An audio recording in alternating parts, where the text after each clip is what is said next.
We are live. How many on how many platforms are we streaming it now? 3.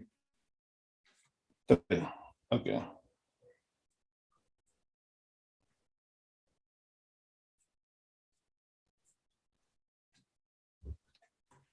Let me get that report so that I will put the button before I.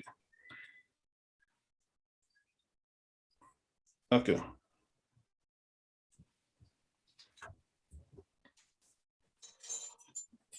I start recording.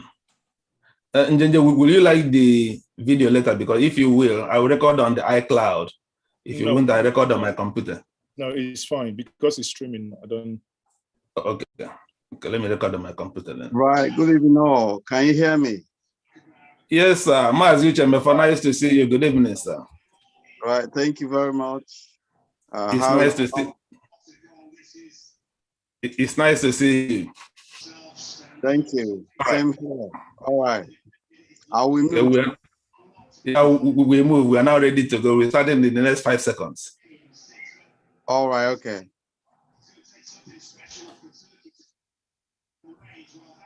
Good evening, everyone. It's my pleasure to welcome you to Elomba Television tonight. Tonight, we are going to discuss a very important topic about the Igbos in northern Nigeria.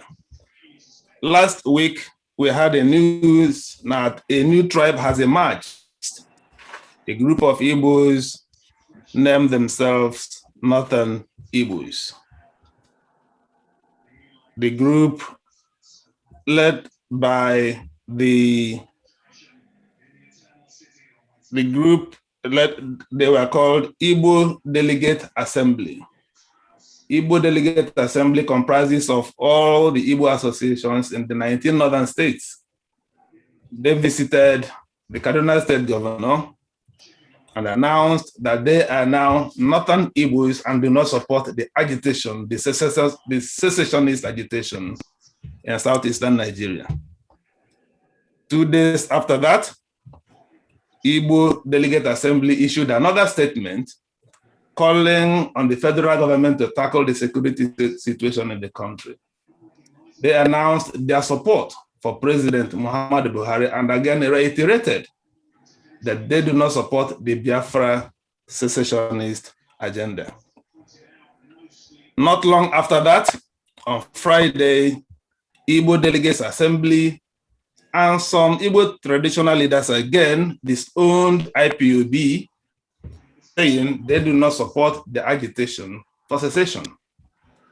So I think this raises some pertinent issues that we are going to discuss tonight. So let me not preempt what our discussants will say, but let me introduce them. We have tonight 8 very knowledgeable people on the question.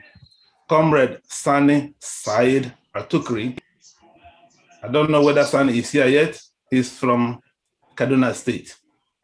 We have Dr. Uche Mefor from Anambra State. We have Dr. Ahmad Sajoh from Adamawa State. We have Fcc Jones Onwuasoanya from Imo State. We have Mr. Pamyat Dagyat. Thank you for welcoming me. Thank you very much, sir. Oh, Dr. Uche Mefor, you are here. Thank you very much. We have Pamyat Dagyat from Plateau State, Mr. Marcel Ngogbehei from Imo State, Mazi Uche Mefor, you are welcome, from Anambra State. And last but not least, Mr. Mohammed Alibaba. Alibaba, do we call you Alhaji from Niger State? Sorry, so let us hear from. I'll be away a little. I want to observe my prayers. Okay, so okay, that's fine. So we will allow our discussants to use 3 to 5 minutes to discuss this topic, Northern Igbos and the question of indigenous policy in Nigeria. Northern Igbos and the indigeneship question in Nigeria. Let's start from Sani if he's here. If not, we hear from Dr. Uche Mefor, 3 to 5 minutes.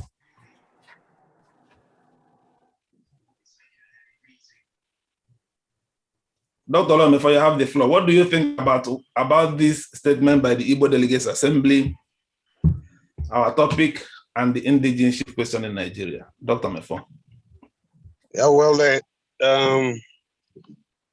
my brother Dan, first I must thank you for the great job you're doing and the great enlightenment program that you have launched over the months and years, print, electronic. I thank you. Then coming to the issue at the moment that has to do with the Igbos in northern Nigeria, some of them, not the majority of them, just some of them, I must say, saying that they now want to be considered as indigenous of the North. It's a rather an unfortunate one because I say so because I think they are reacting out of fear, apprehension, because the country does not accommodate them anymore, and they are now doing all they can to be able to even ensure their own survival. I believe that their reaction is stemming from the actions of the president of the country, who has not shown enough capacity in terms of really taking care of all sections of the country. And that is why over 10 million Igbos in northern Nigeria are feeling stranded. They are feeling stranded, and they believe that if they say they now belong to the North, they are now northerners of Southeast extraction or Southeast ancestry, that would guarantee their security. That's what this whole thing is all about. But I tell you that their action cannot really work. You see, there is a group that just emerged. The name of the group is a coalition of northern groups. That's the name of the group. One Suleiman spoke on their behalf and attacked these Igbos who now want to be seen as northerners, and he called them a security threat. And that's precisely what I expected from the core North. They don't need to claim to be northerners because they are not. You see, you can become a citizen of a place by law or by naturalization. Whichever process you choose, there must be a procedure. What they have talked about now, what they have chosen to be, and they want Nigerians to accept that they are, is not provided for in any of our laws. You know, so it's not possible for them to become for merely wishing that they want to become. No, they are Igbos, and Igbos, they must remain. They are not northerners. They are not House of Fulanis. They are Igbos.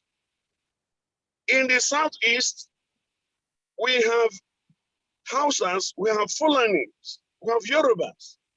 They have no claim to be Igbos of a Yoruba or Hausa ancestry. So their own position is absurd. And I feel a bit disappointed with that. You know, we need to really correct something here. Let them know that it is not possible for them to become northerners of Igbo ancestry. It's not guaranteed by law. It is not guaranteed by tradition of the North. It is not even guaranteed by Igbo tradition. Let me tell you, any of them that dies in the North, and they know it, the person must be brought back to Igbo land to be buried. That has been the tradition. It will not change because we have a security threat, because we have a president that really doesn't care about protecting all sections of the country. That is where I want to rest my case.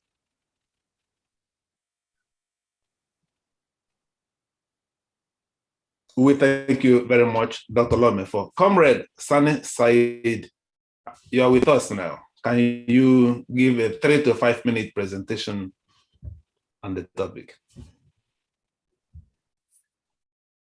Yes, I've unmuted myself. Go ahead, sir. The last statement you made?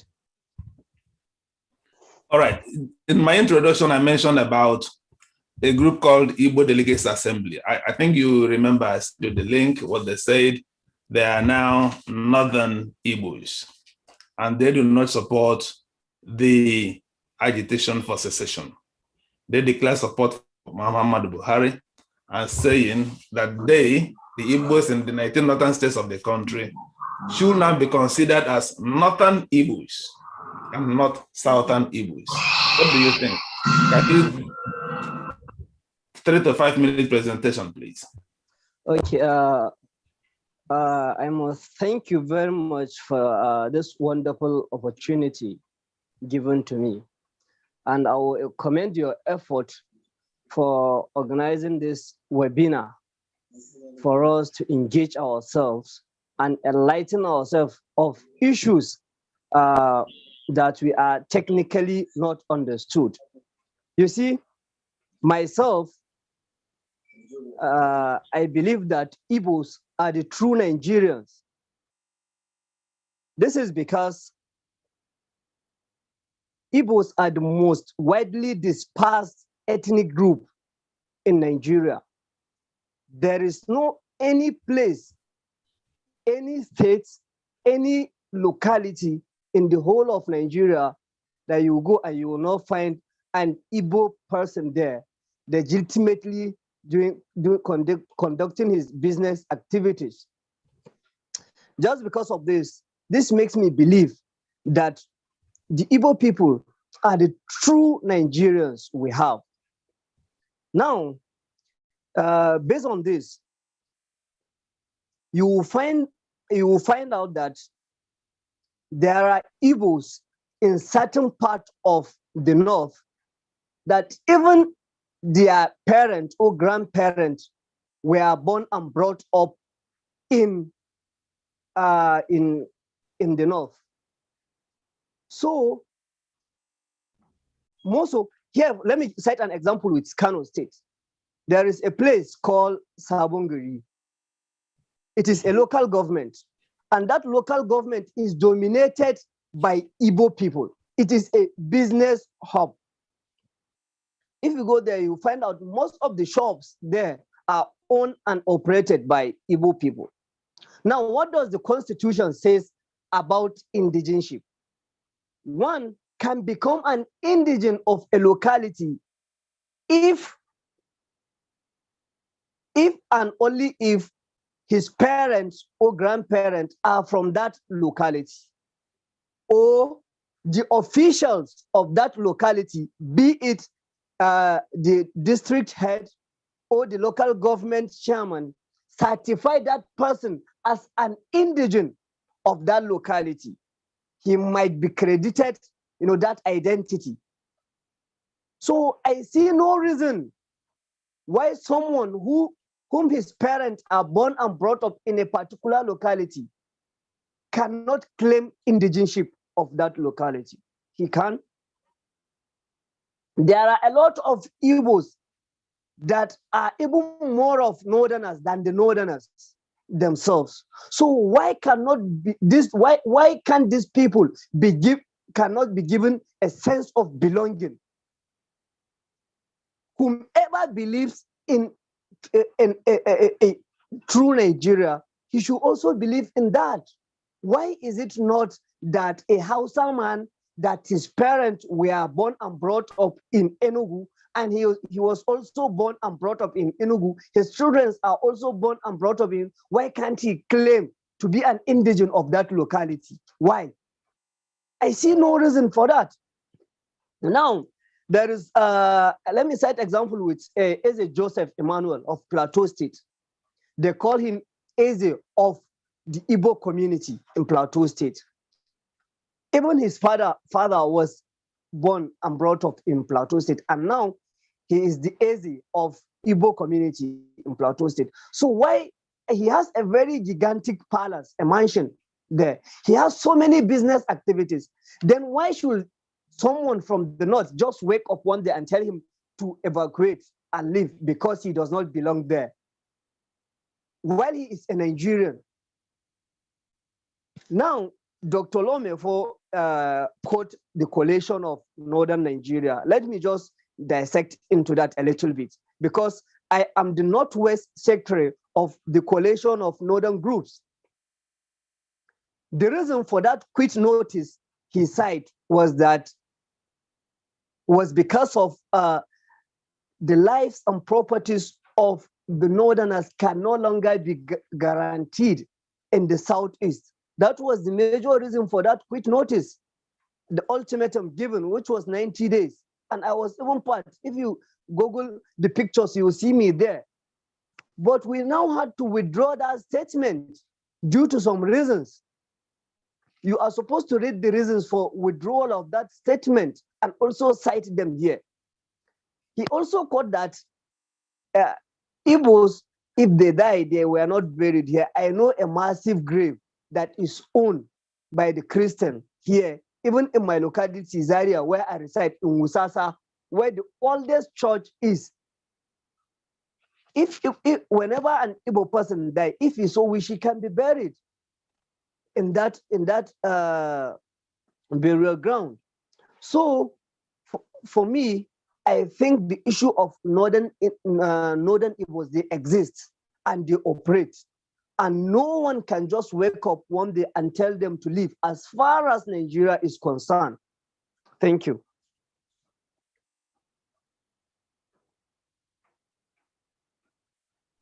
Sorry, before I call on the next speaker, Comrade Sunny Saeed, yes, we want to confirm this point with you. You said you are a member of that Northern Coalition that issued that quit notice to Igbos to vacate Northern Nigeria. Can you give us briefly, just briefly, in 1 minute, the reasons for the issuance of that quit notice and why you withdrew the quit notice? Okay, very good. You see, the reasons are many.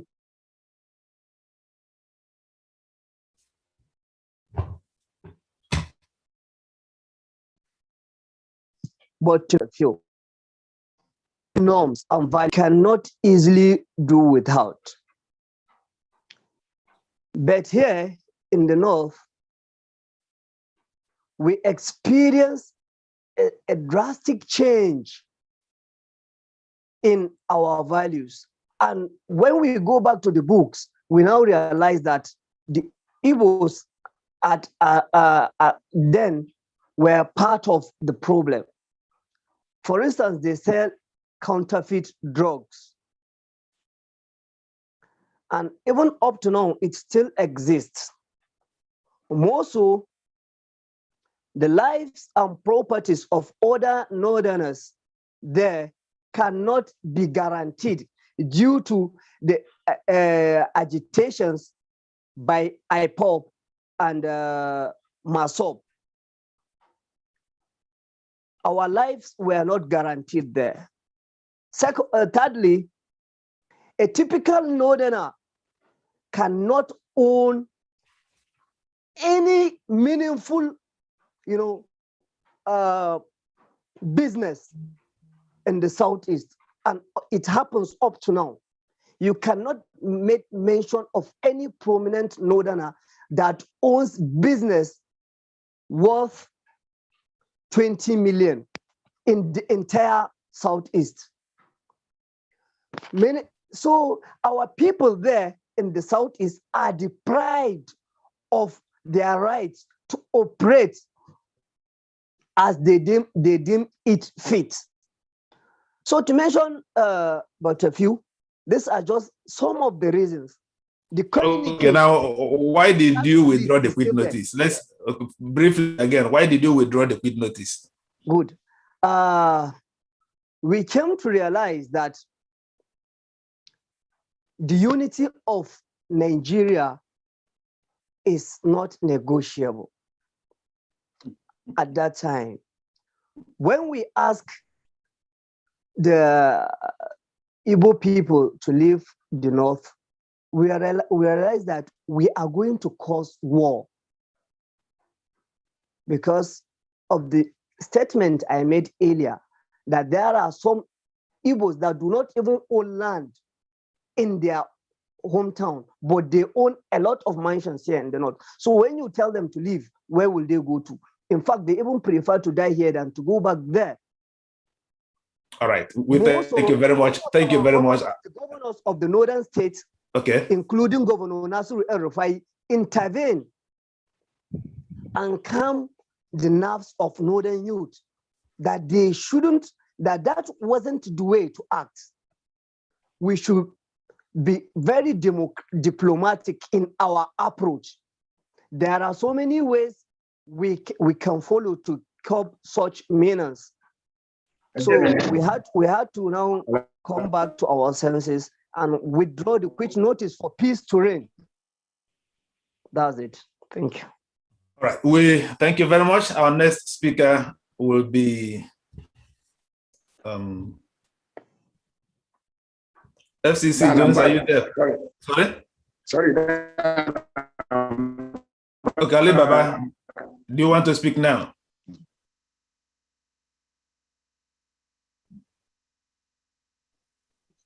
Mr. All right. Okay. No, I'm just sorry?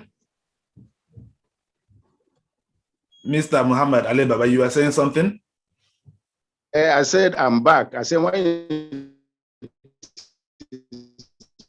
all right. It's okay. Let's call on FCC. I'm just informing you I'm back. Oh, okay, that's brilliant. Thank you very much for coming back. Let's call on FCC Jones to address to make his own presentation. Thank you very much, Elomba. And good evening to my fellow discussants. I think I want to start by saying that there is nothing morally, legally, politically, or even spiritually wrong with the decision some of these people have taken to decide to be addressed or recognized as Northern Igbos. Why this is controversial or why this is contentious is because of our understanding of indigeneship in Nigeria.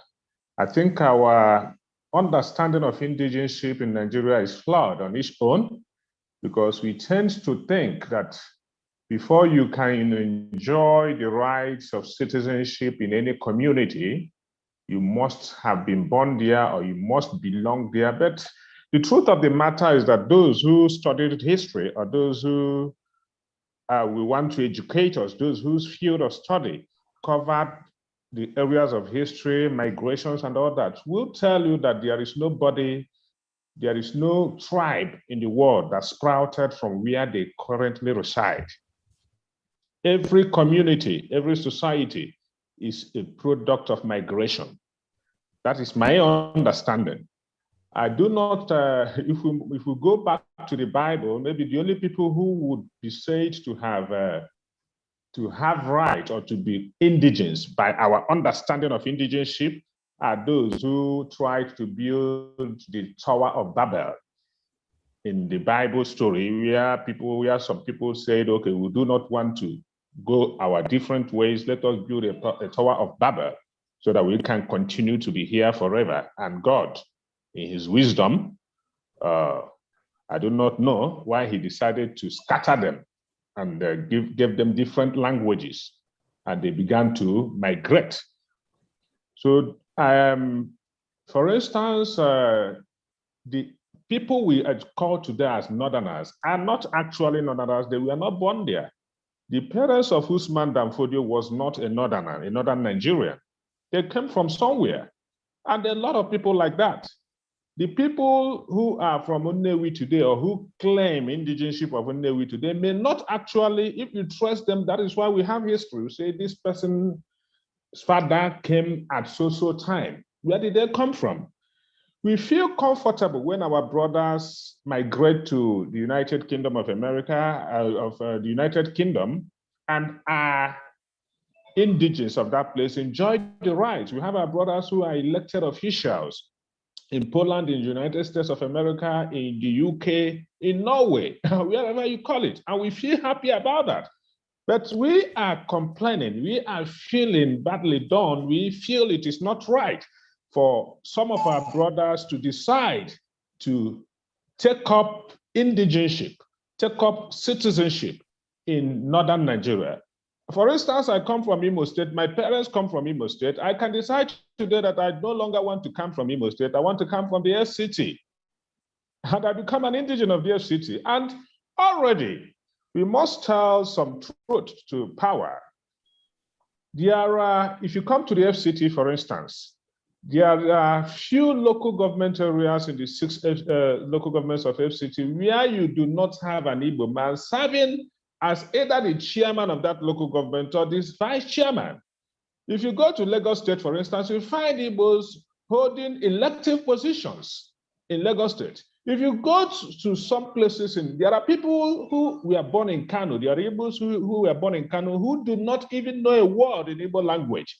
So how do you expect such people to come down to the Southeast because their parents were from the Southeast and begin to learn a new language? Because for them, it is going to be like learning something new, learning a fresh language, learning a fresh culture, while they have a place where they come from, where they originally come from, where they are better inclined to their cultures and what have you. So this development, to me, is a welcome development. It helps in our nation building efforts. It helps in unifying Nigeria, because maybe in the next 200 years, we may have Igbos dominating Kano State. We may have Igbos becoming the owners of Kano State. We may have people, we may have a mixture of Igbo language and Hausa language, and there will be a new tribe altogether in other parts of the north. So, and I also think for those who argue that the Igbos do not allow Northerners to do business as much as they would want to in the Southeast, I do not think that is completely correct. It could be as a result of people's culture, people's understanding of investment. It is wrong to say that there are no Northerners who own up to a business of up to 20 million naira in the East. That's not wrong. There are many of them who own such businesses, but they may not be comfortable, maybe because of their own lifestyle, maybe because of their culture, to invest, to build houses like the Igbos would want to build houses wherever they go to, like own properties wherever they go to. That doesn't mean that the Igbos do not allow them to do what they have to do wherever they go to. Also, I think our constitution, I'm not a lawyer, but I think our constitution permits people who have lived in a particular area for up to a given period of time to contest election in that area, to vote in that area. So, and once our constitution allows you to own properties, you can decide to, what do I call it, to set your base in that area and have your children there. And there's nobody who is saying that this, even though we have a culture of wanting to go home wherever we die, we should be taking, our remains should be taken to where our parents tell us we came from. But there are also people who could decide not to be taken home. Somebody like me can decide that when I die, I shouldn't be taken home. It depends on the individuals involved. So I think this development, this action by our Igbo brothers in the north should be encouraged. They can decide to be Igbos from wherever they are, and this is very commendable. It's legally understandable. It is morally perfect. It is nationalistic. It is politically wonderful. Thank you very much. Thank you very much, Fcc Jones. Marcel Uche Mefor, can we hear from you at this point? If you can unmute yourself, sir. Right. Thank you very much, Mr. Elomba, for having me. And I also want to thank all of the panelists here who have contributed and those who are yet to contribute. What I can say at this particular point in time and I hope I will have opportunity to say more, is very simple. Why don't you, title this discussion The Unworkability of the Nigerian State? Because I see a number of brothers here and friends here struggling to, justify why some people living in Nigeria should feel confident enough to answer whatever they want to answer, and why, others should be entitled to accept it. The truth about it is that the Nigerian state is built on a very faulty foundation. And let us be, true to ourselves. We all know within ourselves that Nigeria is not working and it's not going to work. There is nothing like indigeneship in Nigeria. No matter how hard you try to warm yourself into the hearts of people from northern Nigeria or people from southern Nigeria, you can never be accepted. That is the truth about it. And then coming to people who are saying that they are now Igbos of northern Nigeria, the first thing to ask them is for them to define what their interest is and whether any of them was born in northern Nigeria. And I give it to them. Everybody has freedom of choice. If any of them is born in northern Nigeria, or their parents were born in northern Nigeria, they are entitled to change their names to the names that are synonymous with northern Nigeria, or to claim that they are northerners, rather than desecrating the identity of Igbo people. It is unacceptable for any Igbo man who has been living in different parts of Nigeria, and more importantly in northern part of Nigeria, to all of a sudden wake up and begin to try to romanticize and, experimentalize with certain non-existent ideology that is already failed before they started it. It is unacceptable. It is un-Igbo. It is unworkable, and they know it. Some of these people doing this are either having economic interests or political interests. And it has nothing to do with the Igbo identity. They are not true to themselves. There is no northerner that will, for instance, boldly claim that he is now a northerner of Eastern extraction or something like that. So let us not even try to defend the indefensible. Nigeria is not a state or a country where the rule of law applies, and we all know it. A lot of injustice have been meted out to people from different parts of that union, unworkable union called Nigeria. More importantly, the people from the East living in the North. So let us not pretend that Nigeria is working. We should first of all admit that there is a problem. And once we admit and identify the problem, we begin to provide solution to that particular problem. So a lot of us are struggling to try to justify what in essence is unjustifiable. And nature abhors a vacuum. And if you try to continue to argue, to make Nigeria what it is not, Nigeria will continue to defy you. Nigeria defies solution. Nigeria is an abomination unto mankind. Nigeria is a crime against humanity, and more importantly and specifically against the indigenous population lumped in that contraption. So let us not pretend. Let us be free. Let us be frank. Let us talk to ourselves, in a very conscientious and honest manner. And some of the panelists here are saying that Northerners, they don't own businesses in the East or in the South, as the case may be. It is because they don't want to. And in the first place, they don't believe that they are from that particular part of Nigeria. They know right from the outset that they don't belong where they are doing business. And so that is why they don't invest in Igbo land in the East or in the South, as the case may be. So let us not deceive ourselves. Let us tell ourselves the truth. Nigeria is unfolding. The issues hidden before or behind Nigeria is unfolding before everyone. It's unraveling. And yes, let us be frank here.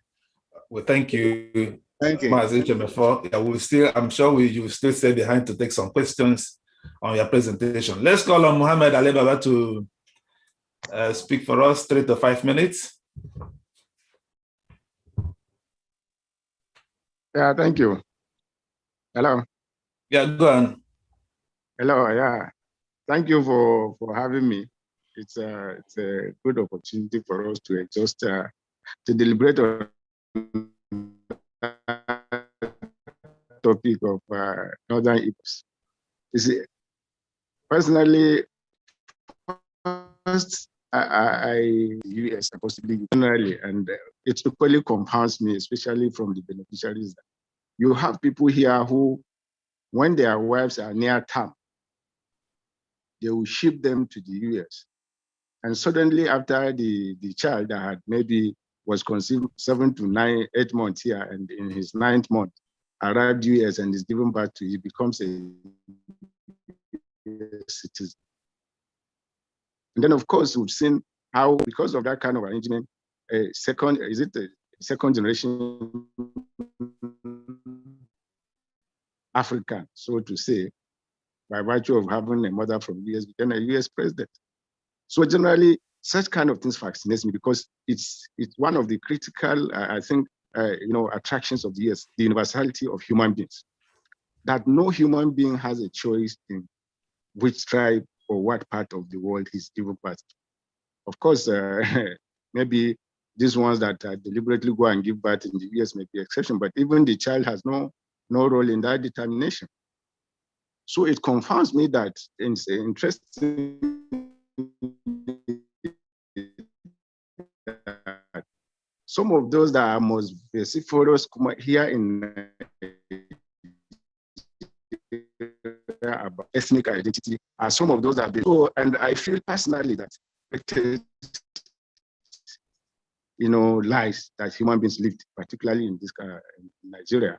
But it's also been an instrument that the elites have used to keep the masses permanently divided and on each other's throats, while they continue to exploit and oppress them.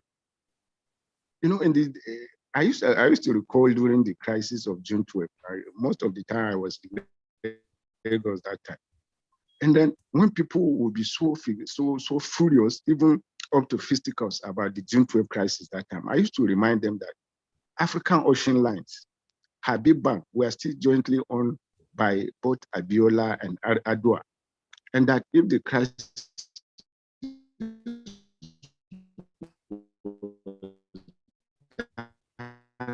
serious, their business. So I think it's really a disservice to this country for people to continue to highlight that people have no role whatsoever in determining where they come from. The last speaker was saying we're living a lie by insisting that some people could be Northern Igbos. I mean, if Igbo land was really that the all and end all of life, of Igbo-ness, why are they in the North in the first place? Why are they in the North? So the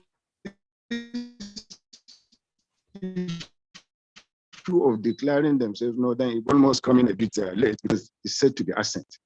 those toxic agitators of the Igbo Masob have been allowed such a free rein that they are able to indoctrinate and, brainwash these street kids that know nothing, and then they are into self-destruction at the moment. So the more this kind of speaking occurs, the better. But I think apart from speaking and acting, I think some of the shortcomings of this kind of arrangement is for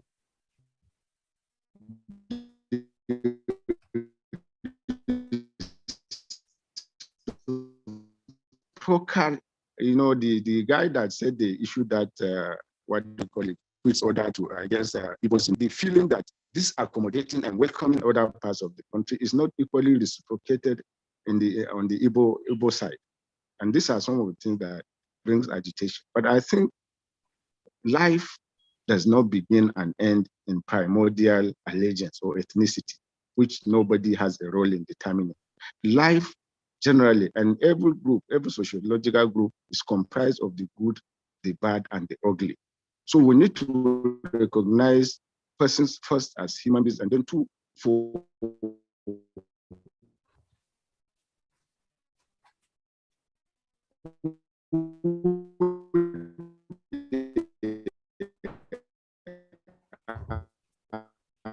and what painting of their compatriots, just simply to share the necessity. So I think it's a welcome thing for us to start identifying ourselves with this country. Of course, a lot of them have been here. They have actually nowhere to go, and it's already been established. One of the videos I like sharing regularly was one of the interventions that Professor Jerry Ghana made recently. He said there are about 14 million Igbos in the north, and maybe twice that number of Yorubas in the north. So this issue of secessionist agitation will be, where would these people go? And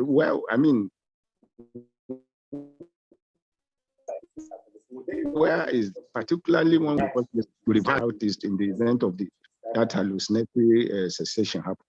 And where would they be accommodated? And would they abandon their business and families here? Because if, let's assume, the elderly ones were not born in the north, most of their children are actually born here. Would they agree to follow them? So those kind of agitation, I think we need to speak more and more. Those leaders are affected, because even in the event of the so-called referendum, people are talking about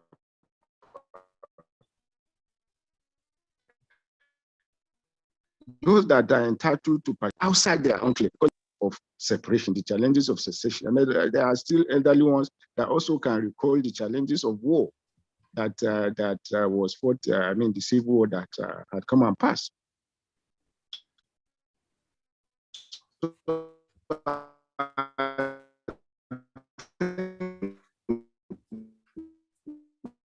Need to be more real. Life, there's ethnicity or sentiments, because if that is what majority of those that pretend to be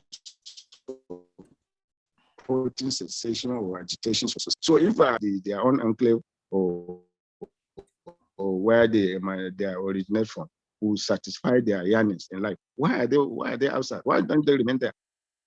Thank you. I think by and large, that is a welcome development, but they need to not only speak more, but extend this kind of message back home, because life is far more than tribe and ethnicity. Life is lived by the living. And of course, and then home is made where you find it, or you make your home where you are comfortable. And these guys have been here, they have businesses here, they have associates, they have relations here.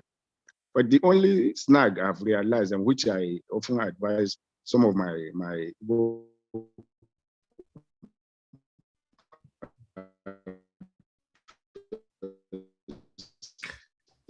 thank you for them on the need, because even where they are, mostly they refuse. Now, Mohammed is joining from, I think, Bida, so the network there is not the best, but we still managed to hear most of the things you said, and we still managed to understand the point you are trying to make. I hope I'm still right that you are still in Bida at the moment. No, so sorry, I'm back in Abuja. So why is Abuja network behaving like this now? Yes, where my locations, I'm also surprised. At times I don't hear other. Yeah, but we see anyway. We heard you, and we made we understand the points you made, even though at some point it tends to break up, but the point came very well across. Thank you very much. We still have two more discussants, panelists, before we take questions from the members of the audience. So let's hear from Pam, please. Okay, thank you, Dan. Pamson Dagyat, yes. Yeah, I hope you can hear me. Yes, we can hear you. You are joining from Plateau State, I guess? Yes, from Plateau. Yes. All right. Yeah. In the first instance, may I appreciate the opportunity to be part of the discussion. In my own case, I would like to follow it differently. The topic itself talks about Northern Igbos. Northern on its own term is a locational description, while Igbos describe a tribe. Now, if we look at dictionary definition of tribe, it is a traditional society that consists of communities that are linked by social, economic, or religious or blood ties. In that case, while indigenous is a person, animal, or plant that is native to a region. Now, when you're talking about tribe, it's all about social interaction. But when you're talking of indigeneship, there is a direct link to land. And I think that is where the crux of the issues is. Because an indigenous person, apart from being born in a particular location, there must be a beyond recognition history of time link to that particular geographical location. Now, if that is the description, then indigeneship is a status of being a native. And if you look at that vis-a-vis our constitution, the constitution is very, very, very clear about the status, especially if you look at section 25, 26, 27 of the Nigerian constitution. It accords citizens a status in Nigeria. The implication here is that as a citizen, you have the right to live anywhere. But the same constitution is now saying that for a government to be representative, the governor or the president will appoint commissioners or ministers that is indigenous to the state. So in that emphasis, it's clear that regardless of where you live, the indigenization issue is a land attachment variable. If it is true that is a land attachment variable, then it's not practicable for the Igbos whose land locational definition is clear to now say, okay, they are now in the north. A northern region is a different locational description. We are going to create a scenario where it's going to be difficult to practicalize. I've listened to my co-discussant. There is a difference between practicality and idealism. Idealistically, yes, it would have been good for an Igbo man living here in the north to now say, yes, he's now a northern Igbo. But in the practicality of it, everybody wants to be represented in the government, because here in our African scenario, the government seems to be the deciding factor of our sustainability in terms of social welfare. So everybody wants to be part of that cake. So why will we, in our normal reasoning as a black man, somebody who we know is not indigenous here, and we know that this position has some indigenous element or an indigenous representation. Now you now have an indigenous Igbos from the east, and now you now have an indigenous Igbo from the north. Then what happened to other ethnic nationality? Because of the way we run our system here, it becomes very impracticable to now have what you call the northern Igbo. But in the north, there are Igbos who are indigenous. If you go to Nsukka or somewhere close to around the Benue axis in the border area. They are Igbos, but they are within the northern geographical space. Yes, that is understandably. In practical sense, let me give you an instance of my own community here. The Fulanis are part of our the electoral college of our traditional council. We try, even as much as we try to now say, okay, we are having them to be indigenous to us. It's not even practicable because they still use their names, Fulani names. They are not even using our names. So that issue is difficult and I don't see it happening. The only issue is that we have a problem with this country. And the problem is the way we define our polity. Our polity is so toxic that ethnicity is used as the line of mobilization for political positioning. And that has been the crux of the issue. But when we leave our space here in Nigeria to go outside the country, where in reality, it is the person and the choice of the person that determines that.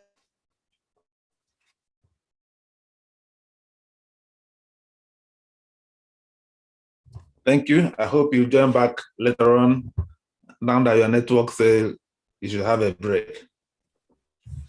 I hope you don't mind. He becomes an image. Okay. Just rounding up, this is just an idealistic approach. I don't see it happening. So that is my own submission for now.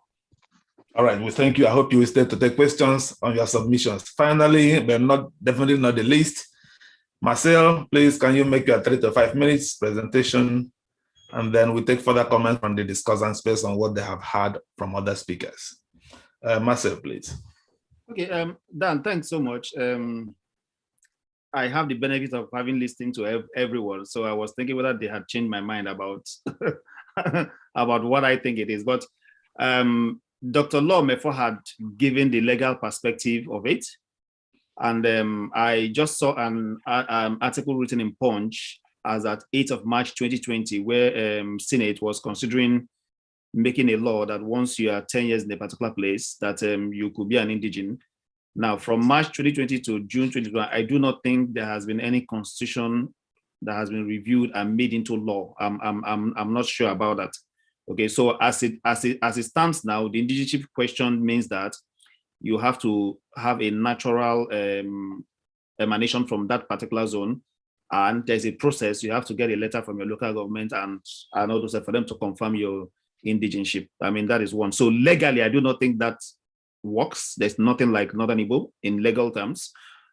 If you form an association, you can call your association anything. Okay, so if you call it an association, then fine, because maybe they have just created a platform in which to engage government, and it's understandable that that platform for engagement is to ensure that what happened in the past does not repeat itself, especially in 1940 something, and then in 1960, and then between around that 1980 something to 1999. I was in Kanu. I lived in Kanu in Sabongari, and then I heard the stories of what happened, and I witnessed some, to some extent. So maybe they have just taken a way to want to preempt that, okay, when trouble comes out, please don't treat us like we are from your side. We are now part of you. Okay, that is what I'm thinking in that angle.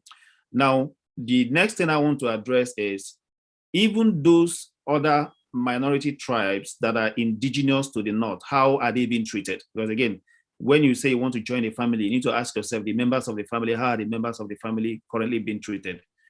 If you look at the political appointment and positions, the minorities are being pushed by side, so the Fulani, at the house, whatever whenever there's a federal appointment or there's anything, they have a way of bringing people that are not of those minority things. I have had a lot of minority personalities complain, and I have also witnessed some where there was a clear-cut competency from a minority in the north, I think, and maybe someone from Benue, and then by political machination, they were not given position. It was given to someone else, which was seen as the corner. So even within the north, there is this segregation of there are people that see themselves as core north, and others are just peripherals, and most often they are being used as tools, So if you understand how they are treating the people within their zone and you now want to join, well, that is your own part, okay?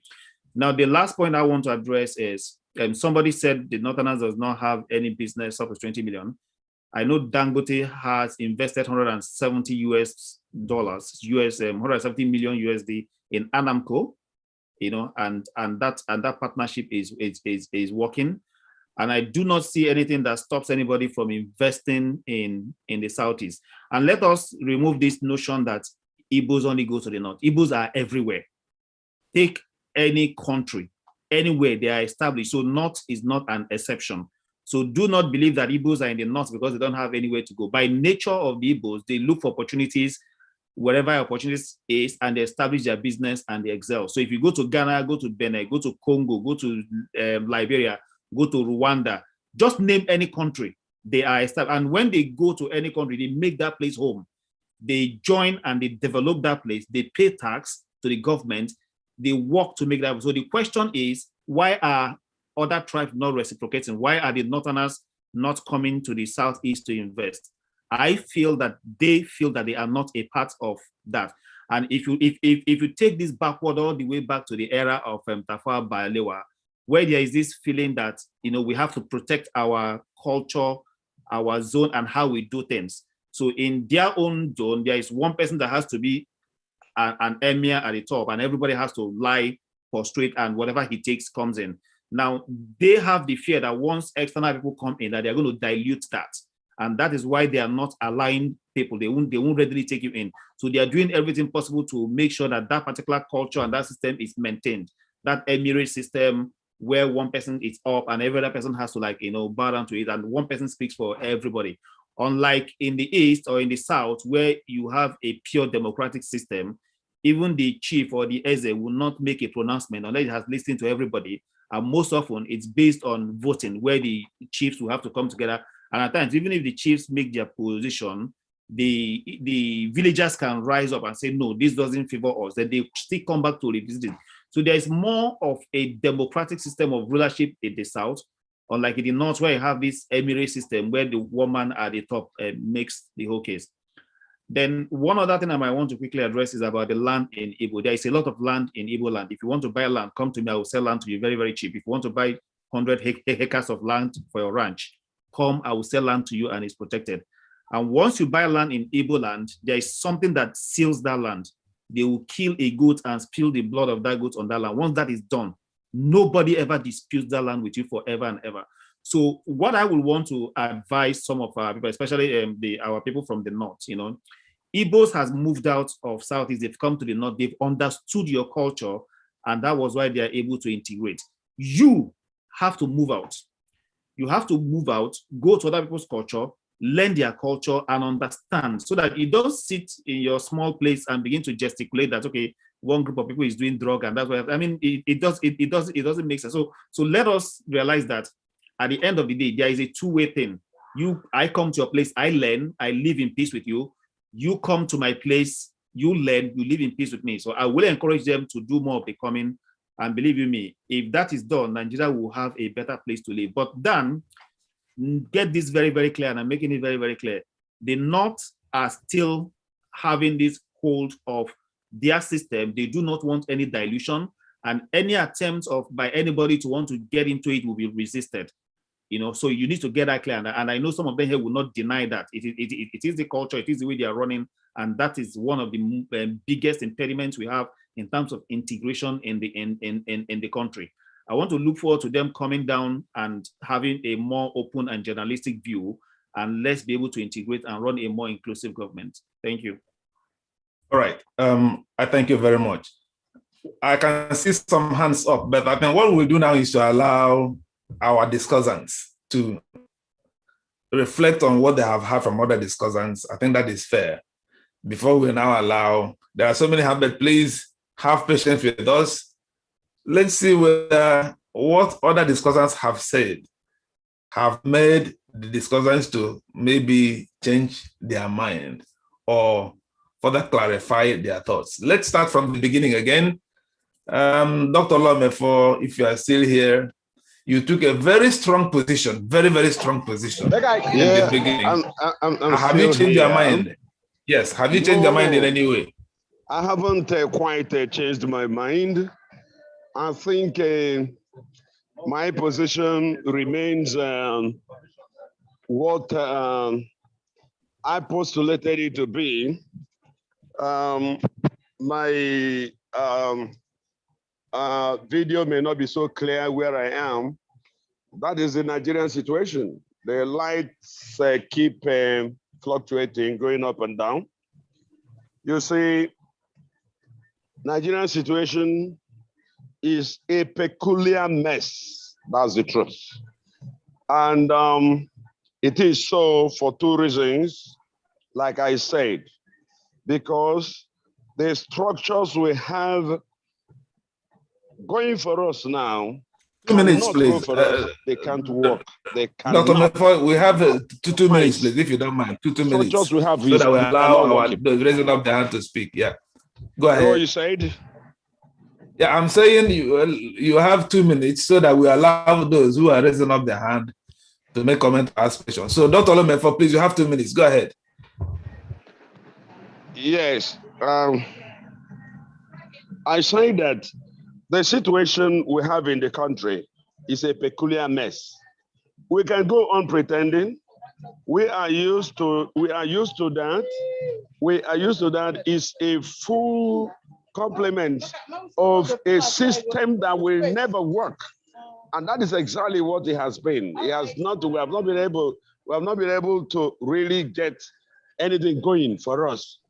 Because but let me ask you this direct question. Dr. Mefor, what we do here is we should face them. Look, structures. Excuse me, Dr. Mefor. Hello. Structures. Dr. Mefor, please. Unless they are put in place, nothing will work. And Dr. Mefor, are you hearing me? I don't know how to really assure us that whether we like it or not. Look, you see, Igbos in the north are not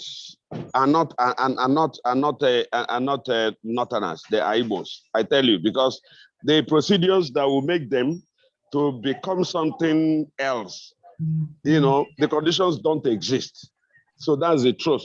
No, they shouldn't delude themselves. But I sympathize with them. I understand their problem. They are apprehensive.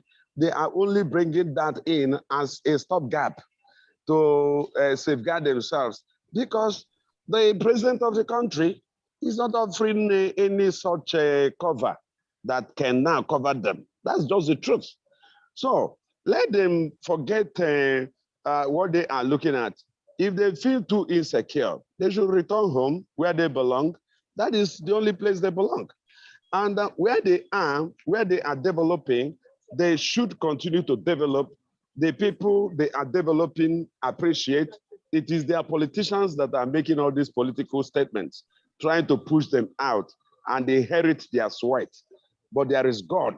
No matter what we do, there is a God. God exists. The God we serve will have the final say. I am not saying this because I feel helpless. I am saying this because I know it is self-evident that God will not continue to allow this to run the way it is running at the moment. We are going to get out of this mess. Igbos of the North, please don't give up your heritage. We are not begging you. We are not really begging you. We are just reassuring you that you are part of us. You belong to us. You are us. Right. You can't be something else. If you go away, you cannot be what you want to be now. It can never work for you. This will never give you that chance to pay. Dr. Mefor, thank you. And it will cash. Thank you very much. Thank you. Thank you very much. Mr. Sani, Saeed, 2 minutes. Have you changed your mind, or have anything you heard from other discussants helped you to clarify your thoughts from your position? No, I haven't changed 2 minutes. my mind. 2 minutes, okay. Please. Okay. No, I haven't changed my mind. My position remains the same. My question to all those listening is, if an individual can claim a citizenship of the US, why can't a fellow Nigerian claim an common indigeneship of another state? This is just a rhetorical question. Let's use our senses. If Nigeria is one and still one, a person that claims a citizenship of US can come back to his country and claim an indigeneship of a particular state. Even if our constitution does not make provision for this, it should be reviewed, it should be amended and inserted somewhere else. Now, from what I learned from some of the speakers, they don't even believe in the conglomeration called Nigeria. They don't believe in that. So if I will not be surprised of whatever they said, because they don't even believe of the existence of Nigeria. Yes, we all know that there was a mistake made, but we need to come to terms with that. We need to start initiating process and change our mindset, and develop the country at large. America was not as it was in the last 200 years back. But the people changed their mindset and developed their country. They don't even talk of religion or ethnicity. The number of tribes in America supersedes that of Nigeria, but even an Igbo person that resides in the US doesn't believe that he is an Igbo person. He calls himself an American. So, and now what I learned from experience is that we have only two ethnic groups in Nigeria. That is the ethnic of the oppressed and that of the oppressors. Why do I say so? Even today, the Southeastern governors disassociate itself from the so-called agitation of IPOB, IPOB. So you see, and up till today, there's no any single lawmaker or inner caucus of the Igbo that are representing their communities in the National Assembly that passed any form of bill for referendum. This is to tell you that our leaders have the same mindset, and we elected them there. They represent us. Then if truly they are representing you, why are they not calling for referendum or calling back your fellow brothers to the Southeast? So we need to understand this. The unity of Nigeria is not negotiable. And I understand that the last speaker, I think is Marcel, made mention that some tribes, the minority tribes here in the north, are not looked after. Let me just cite an example with Kaduna State. For your information. 30 seconds, please. Round up. Okay, the governor of Kaduna State appointed 2 commissioners who are Yoruba, currently serving. And we have Muyiwa Adeleke, who is his advisor on investment, a very powerful and influential special advisor to the governor, even more than, he acts even more than some of the commissioners. We also have Jimmy Lawal. There are other tribes here represented in the administration of Kaduna State. So you saying that we don't recognize the existence of minority groups isn't true. Go to Kano State. There are so many special advisors to the governor that are not Muslims, that are not even from the north, but they were appointed to represent the minority groups that reside in that state. For instance, we have a Yoruba person that was appointed, that is currently serving as a special advisor to Ganduji. So I have so many thank you. I think at this point, sometimes in this discussion, I wish someone will address the question of why some governors in the north have Yoruba commissioners, Igbo special advisors, and even the Southwest, but I don't think any of such positions exist in the Southeast. any governor appointing a non-Igbo commissioner, but I think at some point such issues will have to come up. But let's be going on. This information. Yes, FCC information. Thank you. So that he will be sure of what I am saying. All right, FCC Jones. Let's see. I think it's your turn now, isn't it? Yes. FCC Jones Onwuasoanya. 2 minutes, please. 2 minutes. I think it is difficult for me to exhaust what I have to say, but I will run it. The major problem we have in Nigeria is that nobody wants to take responsibility. Everyone here has kept saying Nigeria, this is unworkable in Nigeria because of the kind of country we are in. What is Nigeria? Nigeria is inexistent without you and I. We are the Nigeria. There is nothing like Nigeria. If all of us move out of this place now, this place will not be a country. So why do we fail to take responsibility? Why are we saying if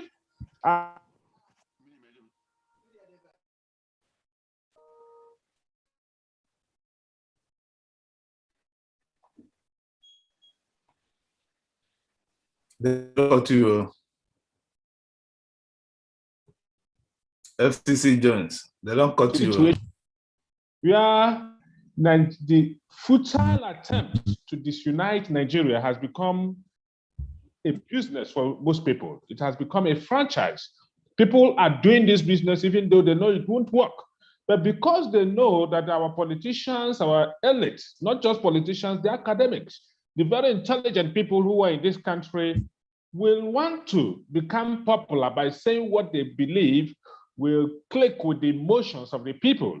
Because if you come out today in the Southeast, for instance, if I want to become very popular and stop being the villain a lot of people see me as, I will come out and say, Biafra, on Biafra we stand. And a lot of people will begin to clap for me. Even though they know that's not true, that's not going to work. Now you are talking about, I have about 3 friends who are in the Nigerian police force today, taking the position of Northerners. They are seen as indigenous. They got those appointments, those jobs from the slots given to the Northerners. Because being a Northerner or coming from, if you want to come from, for instance, and go to one local government area, and if you have lived here long enough, if the local government chairman or if the local government authorities give you a letter identifying you as an indigenous of that place, you become an indigenous. Why are we making it look like it is some kind of rocket science for people to say, this is where I now come from? Young people, a lot of young people, at least we have had footballers in this country. Why are we trying to pretend as if we forget? We have had Super Eagles players who are actually from the Southeast, but who took up the names of the Northerners and played as if they are Northerners and enjoyed themselves all through. There are lots of people who were born in the North who have, for instance, I had part of my growing up in Lagos State. I know a lot of friends who come from the East who don't know a word in Igbo language. They speak everything, they pass their Yoruba language, they make A's in their Yoruba language, but they don't know a word in Igbo language. And you cannot force them to come down to the Southeast tomorrow to become Igbos. Today, they have taken a place in the Southwest, and we have such people in the North. We have people here in Abuja. The vice chairman of AMAC is Igbo. Igbos contest run for. I think there was a time Nicholas Okachuku from your place was a rep member here in Abuja. So what else makes you an indigent? If you are allowed to enjoy every rights and privileges of the other person who is born in that place, that's what makes you an indigent. In America today, Trump, who was president, recently relocated to Florida and said that's his home. America is as diverse as we are, or even more diverse, like somebody stated. But they have been able to own up. They are not saying America is bad. They have owned up to the responsibility of making America work, building the America of their dreams. They don't say because you are from Florida, you can't come to New York. I think such Thank you. In Lagos too, somebody who was a senator of a particular senatorial district in Lagos, in 2003 moved to another senatorial district and represented them. So we can actually make Nigeria work better if we accept that this is the only place we can call our home. Let us not stop doing business with this idea of dividing Nigeria, because it's actually lucrative for some people, but we should look for other things to do. All right. We thank you, FCC. Those who are raising up their hand will come to you in a short while. Let's run through our panelists in 2 minutes, and then all those raising up their hand will call on you, please. Uche Mefor, have you changed your mind? You have now seen some pan-Nigerianists here. Have you changed your mind regarding your position on Biafra and so on? Let us know. Uche Mefor, are you still with us? No, thank you. Thank you very much, Dan. Not at all. As you can see, they are all talking about what I've been saying. They are rigmaroling, trying to defend what is in essence indefensible. Nigeria is not one. That is the truth about it. The political leaders that we have today are, they are part of the problem. Look at Muhammad Buhari. Somebody is talking about being one in Nigeria, Igbos, this, Igbos, that. Look at the comment he made just over a little over a week ago or thereabout, regarding the fact that he was making reference to IPOB, but he was talking about Igbos, that they have businesses everywhere. So why will you go and target Igbo businesses if you really are a true leader? A leader from the northern part of Nigeria making some inimical statements, genocidal statements against a particular group of people, a tribe that he himself was at the forefront of committing genocide against. And then somebody is here justifying what is in essence unjustifiable. I am saying, and I will still repeat, that Nigeria is not one, and we all know it. The earlier we begin to identify the problems and begin to tackle it head on, the better. But it's not going to happen anyway, because Nigeria is what it is. Somebody is saying, why are Igbos in northern Nigeria if the East is okay and all that? And I'm grateful to some people who have made some references that Igbos are living in every part. Igbos go to different parts of the world, and more importantly in Nigeria, to develop that area. The Igbos will come to your state, they will pay rent, they will invest, they will pay taxes. These people in the northern part of Nigeria making these references know that without the Igbos, businesses will not move. Their states will not open up. The question rather should be thrown to them. Why are you afraid of investing in eastern part of Nigeria? Why are you afraid of it? It's because you know that you can stay in northern part of Nigeria and the oil money is flowing. They ban the selling of alcohol in the north, but the taxes that that accrue from the one sold in the south is being used to finance projects in the north and all that. So why are we pretending? Somebody made reference that the Igbos are selling drugs. What are the northerners known for? Terrorism. What are they known for? Killing of innocent Igbos. And they call it Christians. What are we talking about here? There are so many things. And so let us stop pretending. They went ahead. Somebody also said it's a good development for Igbos to say that they are from northern Nigeria. It is an anomaly for an Igbo man to begin to say that. That dream is not realizable. Why is it that we don't have northerners of eastern Nigeria and all that? In fact, they know that they are looking for something. Some of them have gone to praise Muhammad Buhari that has just, out of his, irredeemable position from his hatred on Igbos, on people they call Biafrans, have continued to advance, a project that he did not finish in the 1960s, the genocide against our people. And somebody, after all this, we turn around and say, Muhammad Buhari is doing very well and all that. This group of people calling themselves Igbos of northern Nigeria are not true to themselves. They are for political reasons doing what they are doing. And so they are not representing the Igbos. And there is no need even talking about them. You know, somebody also talked about the Senate of the Federal Republic of Nigeria trying to pass a bill on indigenship. And they failed because Nigeria is unworkable. Why are we deceiving ourselves? It's not going to work. And we know it. You see, so in the real sense of it, in summary, Igbos are the nation builders, I must say, because they are everywhere. If you talk about tribe in Nigeria who are Nigerians, you talk about Igbos, but they have been subjugated, they have been emasculated economically, they have been politically disenfranchised, they have been killed, there have been physical violence against them. And people are sweeping all this under the carpet.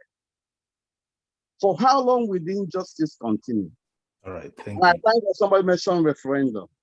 The only way forward is for referendum to be held in every part of Nigeria, but more importantly, in the whole eastern region, for people to decide where they want to be. It is not a crime for people to stay in their own country and also have normal diplomatic relations. Biafrans can remain in Biafra land, in the Republic of Biafra, and still make friends with Nigerians, and still live in Nigeria and all that. So what are we talking about? I deliberately did not want to go into the merit or demerit of political history of Nigeria, the legal implications and all that, because I know we'll go into position. Nigeria is unworkable. All right. Thank you. I trust that all our discussers will wait when we call on those who are in this meeting. You also listen to them when we start calling on them what we have to say. So please, I hope you will to hear from all these guys raising up their hands. Before I call on those raising up their hands, let us hear finally from, okay, we still have Pamyat, please.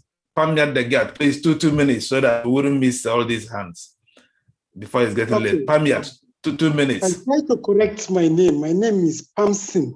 Oh, Pamyat. Oh, Pamson Dagyat, sorry. From Plateau State. Yes.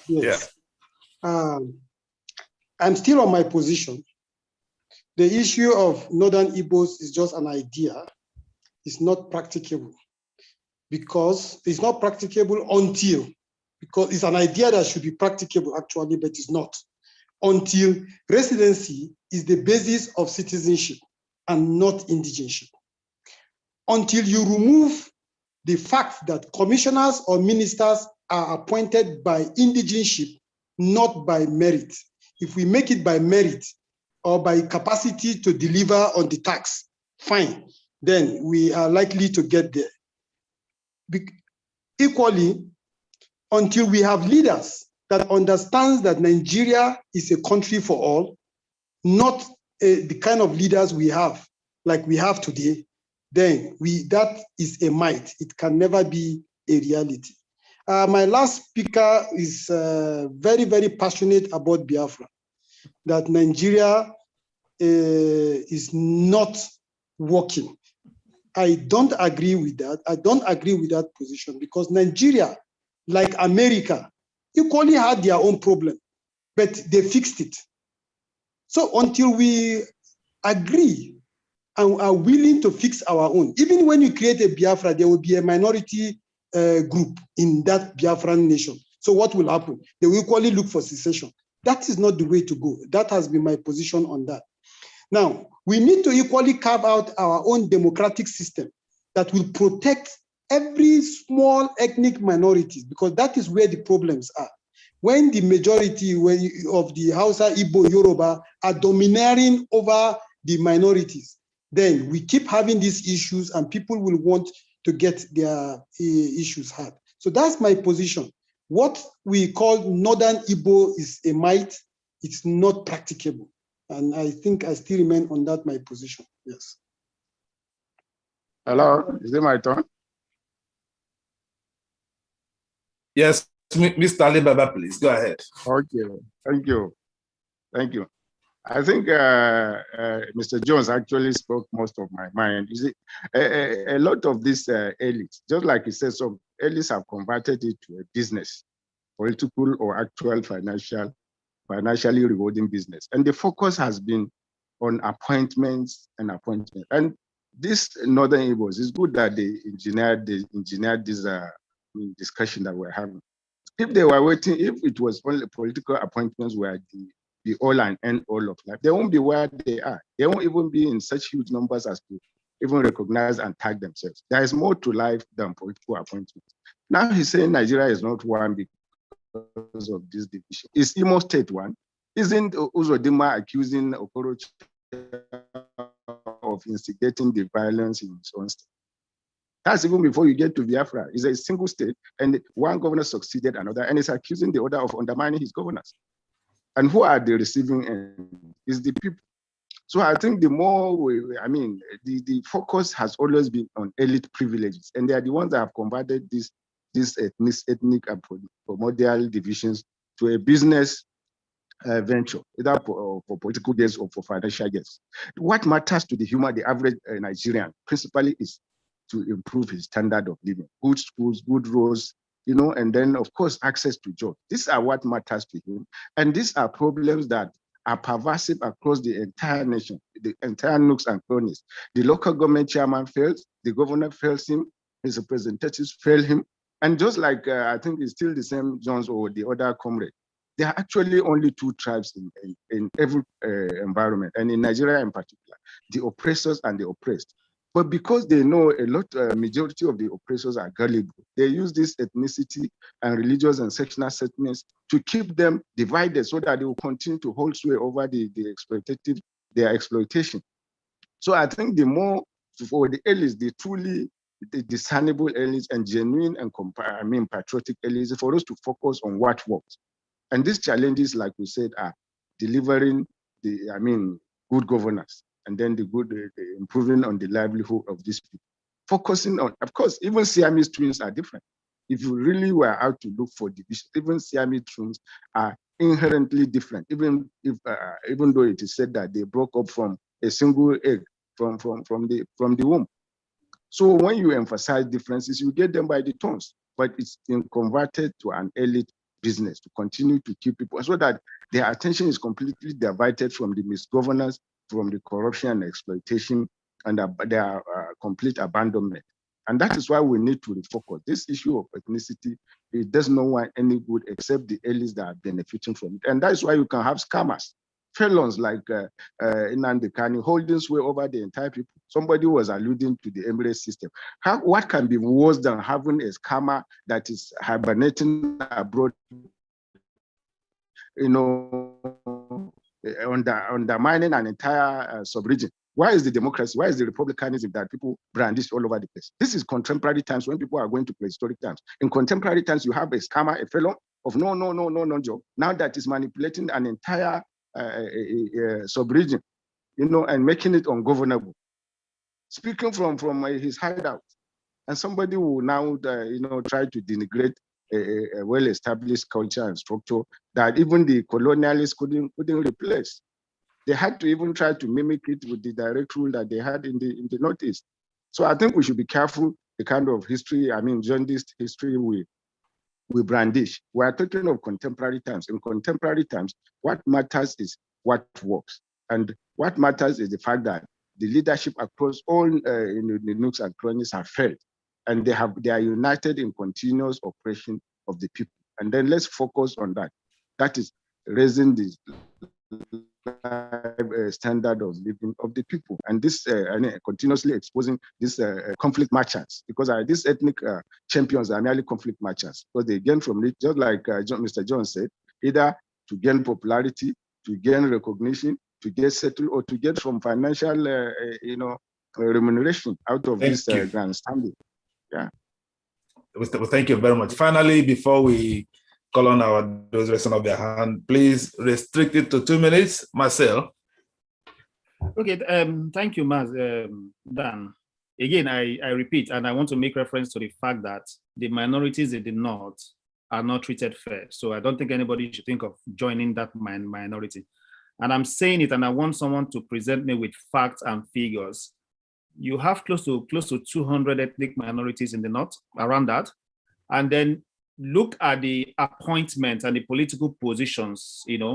Who are the people there at the federal level? First, look at it at the federal level. What percentage of minorities are included? You can't have 20 positions. You take 18 and then give out 2, and then you are pointing to that 2 that you have taken care of minorities. That doesn't work. Go to the states. Within those states, look at the minorities in those states. How are they treated? The same thing. So these are facts, and I don't want anybody to dispute it. Let's not beat around the bush. The minorities in the north are not treated fair. So anybody thinking of joining the north as a minority is practically digging his grave. The minorities there are looking for ways to escape. So you going to join, you are just digging your grave. Now, about somebody talking about John Dee's history, I mean, things are written all over the whole place. When the British conquered the north, they maintained the indirect rule because they found out that the system was a way to control the entire population. So that was why the emirate system was not demolished, okay? And that emirate system was what has taken them up to this point. Now, let's make it clear that you cannot have an emirate system where one person, makes law and everybody obeys, and a democratic system down south, and you want to merge these two. And that's why it has become practically impossible for Nigeria to work. I would rather want my brothers in the north to focus their mind and attention in talking to their senators and House of Reps and political leadership. Every attempt that has been made in this country to review the constitution and make this country work has been pushed down by most of the northern representatives. And what I usually say is that, I mean, how many years do we have to live on this earth? You live and go, but you have created a problem that will continue to haunt the generations that are to come. So let them focus their attention in talking to their northern leadership, and let's have a country that works for everyone. Now, in terms of people having a right to request for a referendum, the UN right on indigenous people is very clear. And what it simply says is that every indigenous people have a right for self-rule. Now, the UN Charter mandates the country that whenever any indigenous people have made a claim to a right for self-rule, you are bound to put in mechanisms in place that will address their grounds. So let us keep things clear. Nigeria is supposed to address any issue raised by any indigenous people within the country. What the government needs to do is to look at this mechanism and say, do we have a mechanism that will address this? If there is no mechanism that will address this, then you put in place laws that will address it. You can't lock people up and tell them not to talk. It doesn't work anywhere globally. I mean, the UK has like 4 countries in one, and they're all working peacefully. Look, Dan, the most important thing we need to know is diversity and inclusion. The moment you solve this problem in Nigeria, our problem is solved. Diversity means that when you sit at the table where you want to make decisions, are everybody equally represented? And Buhari is even the worst culprit of the whole thing. And his people are not even telling him. I do not see Alibaba cautioning Buhari in his appointment. Has it ensured diversity? Has it ensured inclusion? You cannot seclude people and ask them to keep quiet. It doesn't work.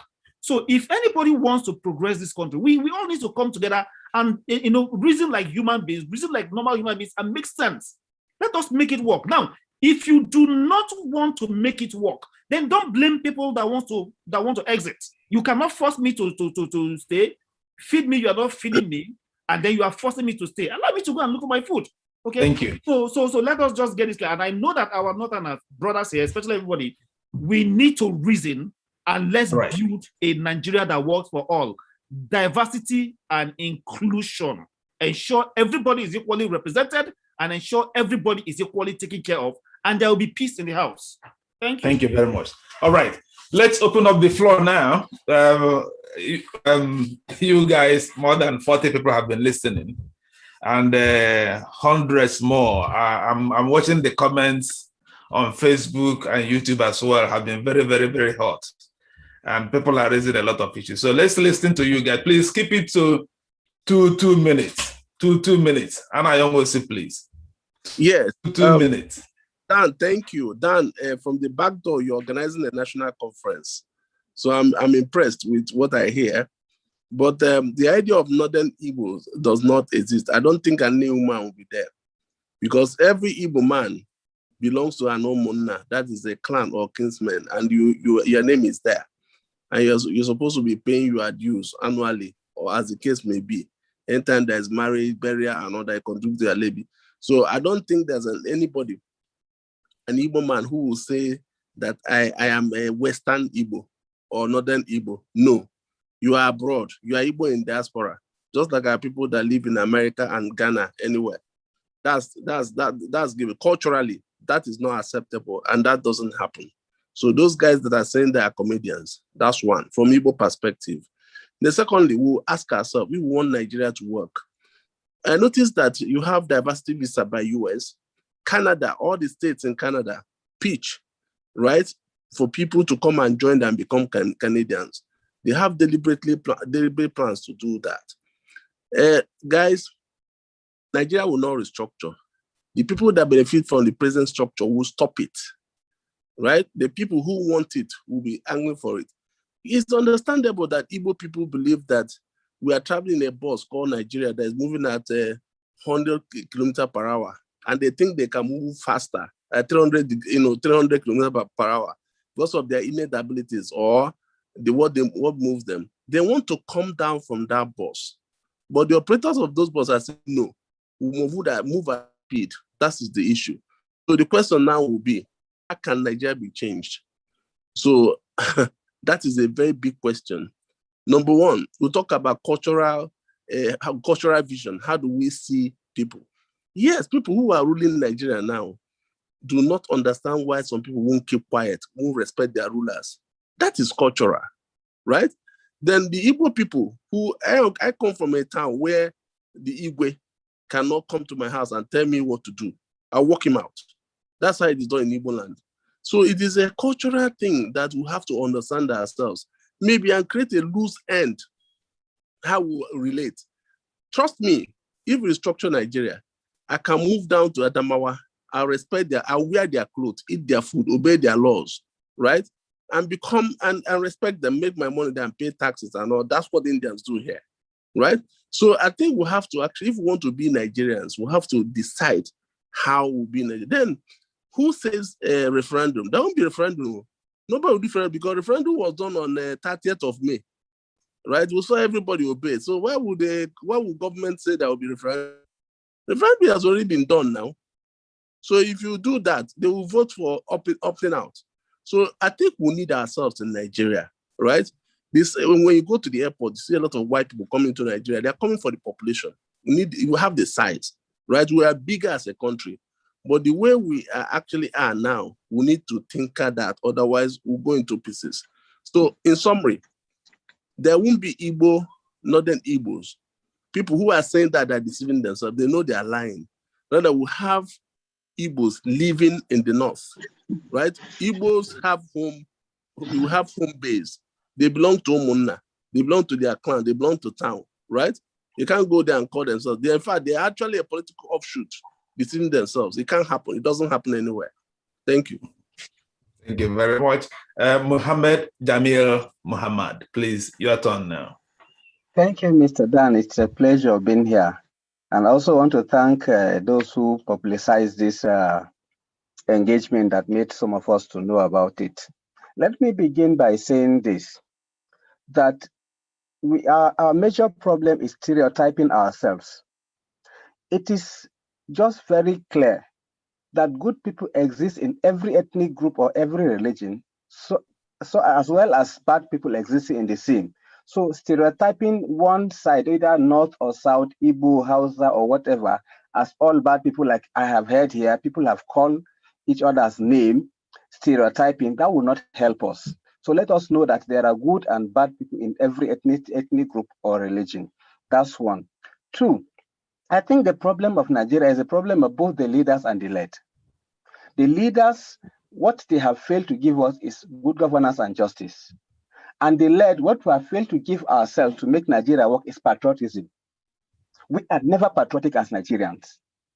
In fact, we see ourselves more to our inclination, to our ethnic group, or to our religion, or to something else than the nation that has brought us together. Unless and until we change this attitude, the leaders have to give us good governance and justice, and the led have to be as patriotic as possible to make Nigeria work. And lastly, I want to say to all of us that have laid claims that, like I said at the beginning, there are good and bad people. Like the last person or the panelists that talked about Northerners not going to East to establish businesses. There are records and there are examples that I can quote even by name and places where Northerners have gone to attempt to even buy land and they were not given, to obtain shop and they were not given because they are not from the Igbo land. But that is not happening in the North. It doesn't mean that everybody in Igbo land will do the same. And it doesn't mean that because Igbos are in the North, that everybody in the North is allowing Igbos to have shops and to own businesses. So please let us know it that because of this peculiarity and then these issues that we have to just go back to these two things I've mentioned. Leaders, give us good governance and justice. The led, let us be patriotic to our country and we'll have a better Nigeria. Thank you. Thank you very much for your presentation. Njenje Media, please. Mazi Tochukwu is okay. Okay, thank you very much. Thank you all the speakers that spoke this evening. I think let me help us situate something here because I think there is, listening to everybody, I think we are mixing two things here. One, I think somebody made that point. One is indigeneship. The other is residency. Now, if someone who is from Anambra moves to Kano, it can, after a while, become a resident that can give him or her the permission and the right, to either contest election, vote, or be voted for. But that person remains a resident of that particular place, has no right to go to the clan of Namude and want to contest an emirship. That is, that is not given, because when you go to dictionary, it says that indigeneship is the status of being a native. Now, underline that word, a native, or quote unquote, in Nigerian context, it says the son of the soil, meaning your parents are from that place. So if our people, some Igbos have gone to the northern part, are saying, oh, they are now indigenous of that. I think there I will agree with Mr. Law Mefor or Dr. Law Mefor, who says that that is basically a political statement because they think that their lives and their properties are under threat. That is given. Now, the question I have for the comrade colleague who is there is, when Mr. Lumba asked you about the things when you people issued threats and quit notice to Ndibo, you said you didn't know these facts. No, sorry, you said you issued threat. Eventually, you withdrew it. Then I asked myself, those facts that eventually became available to you, were you not privy to these facts before you issue those threats? Then you made a statement that also that Northerners do not own properties in the South.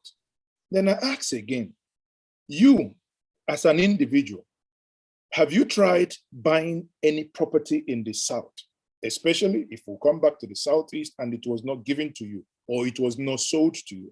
Because I think we must walk away from this, generalization here, where I hear that they don't sell people properties. And I gave this example yesterday in my program.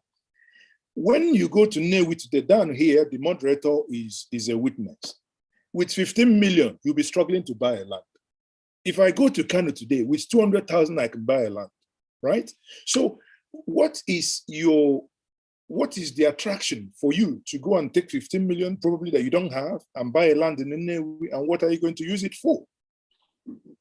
Because you need to understand that this space called the Southeast, for instance, is only about 29,000 square kilometers, whereas that is almost the equivalent of the state of Kogi, not to talk of Niger State, not to talk of Borno, Kogi, So when we understand these things, we begin to situate it and get to the point where I think the majority of what has been discussed here, and that's probably on the realm that we should stay on, is on the rights of, according Nigerians, the rights of residency. And sadly, again, if you go back to the APC manifesto, these, in my belief, these are some of the things that were promised that should be looked into.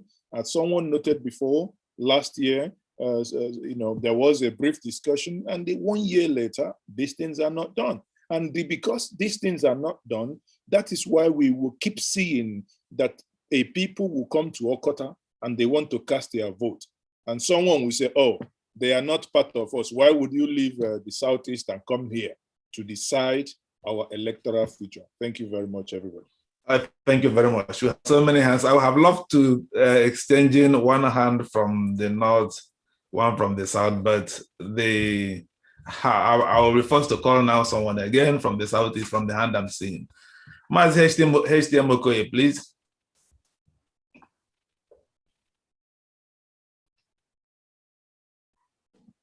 Oh, thank you, Dan, and thank you, everyone.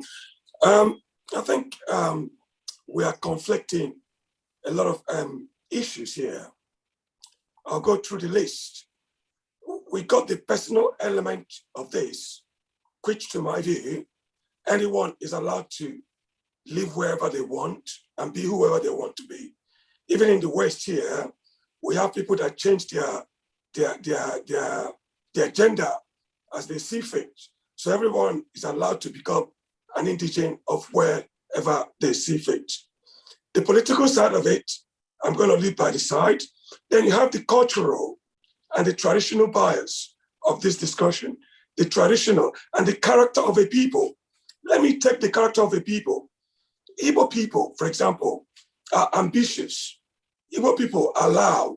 We are showy. Hausa people are, they have their own way of doing things. They're more quieter, a bit more traditional in their way of doing things. But that doesn't make an Igbo tradition or culture any more superior than the Hausa tradition. There is no superiority there. Hausa tradition and culture is what it is. Igbo tradition and culture is what it is. There is beauty in both of them. There is beauty in both of them. So the Northern Igbos, as we're discussing tonight, have the absolute right to be Northern Igbos. And no one can tell them otherwise. I know a doctor in particular that lives in Poland. He's an Igbo man. He has never set foot, since he started living in Poland, he's never set foot in Igbo land. He has forgotten that he's an Igbo man. So all this talk that Igbos has to belong to this, belong to Umunna and all that, it's nonsense. It's only somebody that take interest in that part of kind of thing that take it seriously. Some people don't take it seriously. Then on the cultural and traditional bias as well, people have to understand that we Igbos, we like to build things, we like to develop things, but that doesn't make an Hausa man who is content in his poverty any more or less of a human. There is a certain beauty in the simple life an Hausa man lives with his cattle or with his camel and with his wife and children. There's beauty there. As a traveler myself, and as an ultra runner, I've been to so many countries in the world that when you set foot in the cities, that's where you find all this racism and all that. Once you step out and start to meet the actual indigents of the place in the villages, they treat you as a normal person. They wouldn't see your color or they'll just be interested to know where you come from, how you are doing, how you are enjoying their land. That's what they're interested in. So all this talk about Igbo Hausa people denigrating them because their culture, maybe they are being relaxed with their culture. to my mind, is wrong. There's a lot to be celebrated about Hausa culture. And there's a lot to be celebrated in Igbo culture. None of them is not either one or the other. Nigeria could do very well politically if we let go of this cultural nonsense. Because any educated person, every educated person knows that culture changes. Culture changes. Culture doesn't stay the same. Thank you. So when people talk from cultural standpoint, they're making a great mistake. Thank you. Thank you very much. Jesse, I think that the Professor GCJ Ukegbu that I know, if it is, please unmute yourself. GCJ Ukegbu Esquire. Okay, it's not the professor that I know, someone else. Okay, GCJ Ukegbu, can we hear from you, sir? Can you hear me? Yes, sir. Okay. My name is GCJ Ukegbu. I live in London. And I want to say that I was born in Kaduna and I schooled there. And I also speak the language, but even though I've lost, some of them, you see, my take is that we have to change our constitution because that's the root of all these problems. And unfortunately, the leaders we have are really, not sincere with leadership. They pick and choose the provisions of the Constitution the way that it suits them. So but my worry is that even if we change the Constitution and our people remain the way they are, how is it going to work? How is Nigeria going to work? My hunch is that we should remain as one country. But quite frankly, I have some reservation about it. I wanted to ask the gentleman that spoke, that said our Hausa brothers cannot do business in the East. I think that's not really the true position of things. What you find actually is that those who come to the East to do businesses are even the boys. They are not the main investors, the main outside investors. They only come, trade, pick up the money, whatever they can pick up and go back. They don't come to do, to settle, like the way Igbos go to the north, settle, begin to, see the place, northern region as their hometown. That is one angle. But coming to us, the Igbos, if those who live in the north decide to say they are northern Igbos, I don't see anything wrong there. Quite frankly, I don't see anything wrong there if they decide to. So I don't know why we should be, trying to make people not to belong to where they want to belong or where they choose to belong. We try to drag them to say that, because our culture says this, it must be that way. And another example is, our brothers who live around us, like those people from the Niger Delta and all that. If they choose, some of them choose not to be part of any struggle or part of us, we should allow them be. But there are others who want to be part of it too.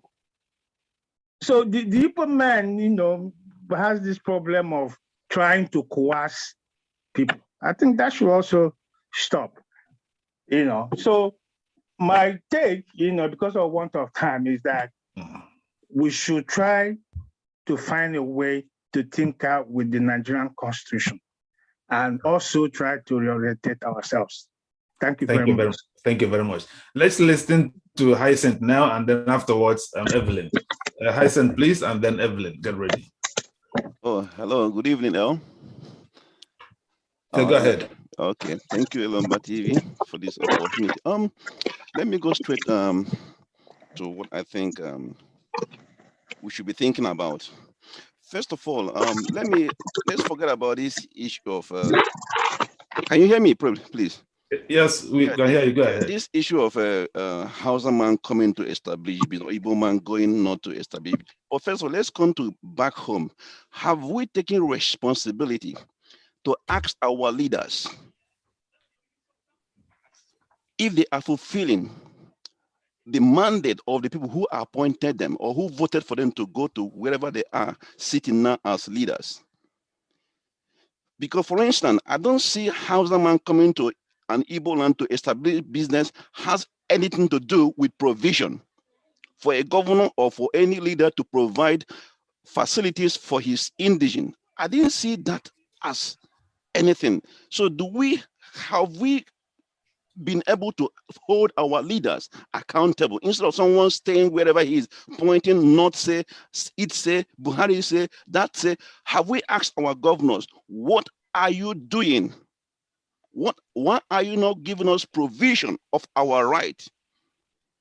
Has Buhari actually stopped any governor for building schools or providing health facilities for any state?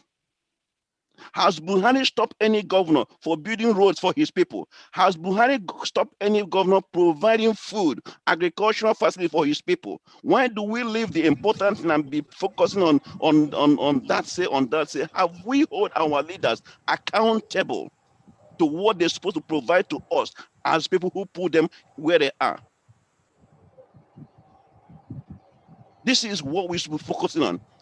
For instance, the recent thing, let's hold on to the recent one, this palliative, if it was true that palliatives were given to every state, has one governor in any state made effort to give provision to their people? Has anyone made any effort? The whole 36 states, if I'm correct, has any of them made any effort to provide even food for their people? Nobody questioned this.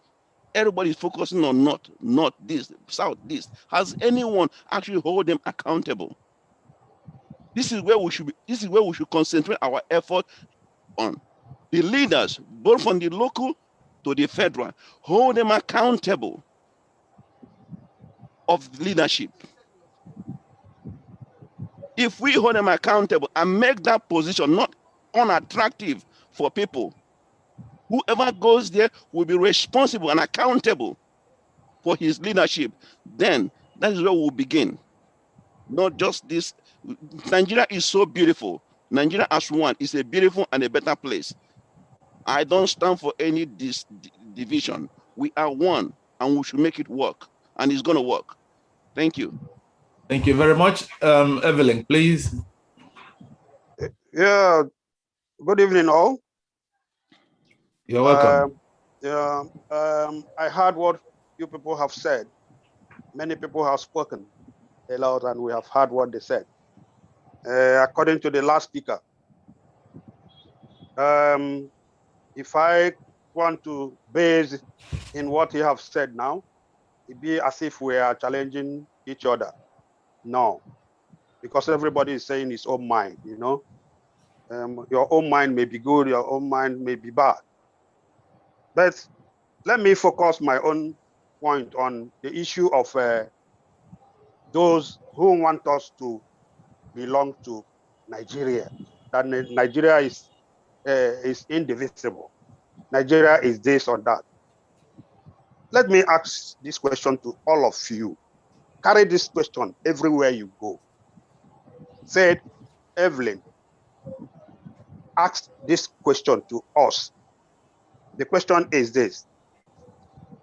Let's say an Hausa man, as a Muslim man, has the right to marry 3 or 4 wives. And other people have the right to marry 1 or 2. And that's Hausa, because of his religion, he has 3 or 4 wives. And he happened to have many children. And in that children, we have only one father with different wives. And they have many children. Then, out of those children, the father threatening one person out of those children. All of us, we should answer this question ourselves. Threatening one person. What do you think that that person, the father is threatening, will do? And if the father said, if you come here in this my house, I will kill you. I will pinch you. I will do this. What do you think that child will do? If the child is brilliant enough, what will he do? Is he not to go and look for? He will go, and if he happen to get a chance, he will establish on his own. Is that not true? But if you are a father who know how to coddle your children, but whether they are good or bad, you know how to talk to them. None of them will like to run away from their house. You are calling somebody standing there, this last speaker talking about Buhari. Is Buhari is he the one to say this? Why did we vote him as a leader? We vote him, I myself, you yourself talking. Can you go and check those people you said we should check? We have people we have elected to do the job. Buhari, is it only just to collect the money and share to the people? Please, to share to the people. And during the share, they go home. He will not ask them, what are they doing with the money I'm sharing to you people? Is it my duty to come and ask them? So this thing, you ask yourself this question I asked you. So for anyone who is talking about staying in or staying out, ask yourself that question. If it is you, what are you going to do? Thank you. All right, thank you. Well, let's take the remaining questions and then we will go back to our discussants to give us their concluding talks. Obi, please. We want to have everyone comment, so keep your comments brief, please. Obi, can you unmute yourself?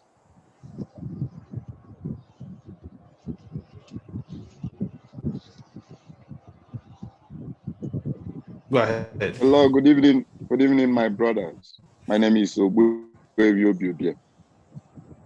I am from Agule, but I'm residing in the United States of America.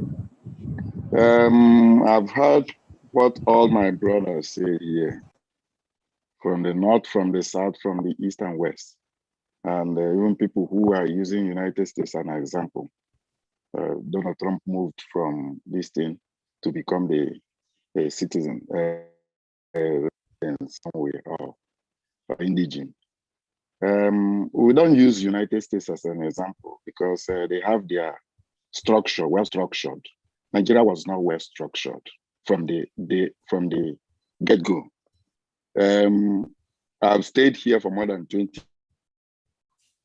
years. They cannot make me an indigene of United States. My grandchildren cannot be indigene of United States. My great-grandchildren cannot be indigene of United States. We have Native Americans. They are the indigenes of United States. Donald Trump is not an indigene of United States, but yet he's the president because he's the citizen. So for you to stay in the North, you can be a citizen of Nigeria. You can contest the election if the Constitution warrants, assuming we have Constitution. But I know we don't, because what we have is just a mere paper. So that is why I say that the country is now well structured. Assuming we have states, all the states are autonomous states, or regions, autonomous regions like United States. All these problems will not be happening because we have to hold our states responsible, not when everything is running from the federal government and federal government appoints every commissioner of police from every state, where the state governor does not even have mouth in appointing the chief security. He is the chief security officer of the state, but cannot appoint somebody to secure his state. So how can the system work? So the system cannot work when the structure from from the beginning is not working. So the only way out is, if we want to be together and tell ourselves the truth, we know what to do. We know what to do and do the regionalization the way it's supposed to be, or everybody will go to their separate way.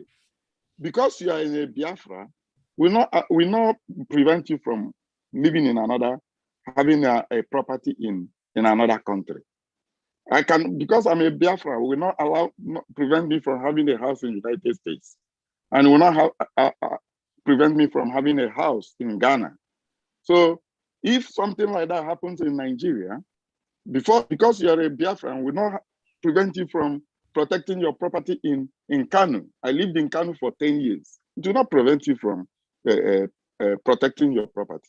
But people are just unnecessarily afraid because they don't want to come down and sit down on the table and admit where we are wrong and know where we are going from here. So if we don't want to stay together, we separate peacefully, amicably, like North and South Sudan, like India and Pakistan. It did not stop them from having properties in each of the countries. So thank you, my brother. Let me save this time for other people to talk. All right, well, thank you. Comrade Fanye, please.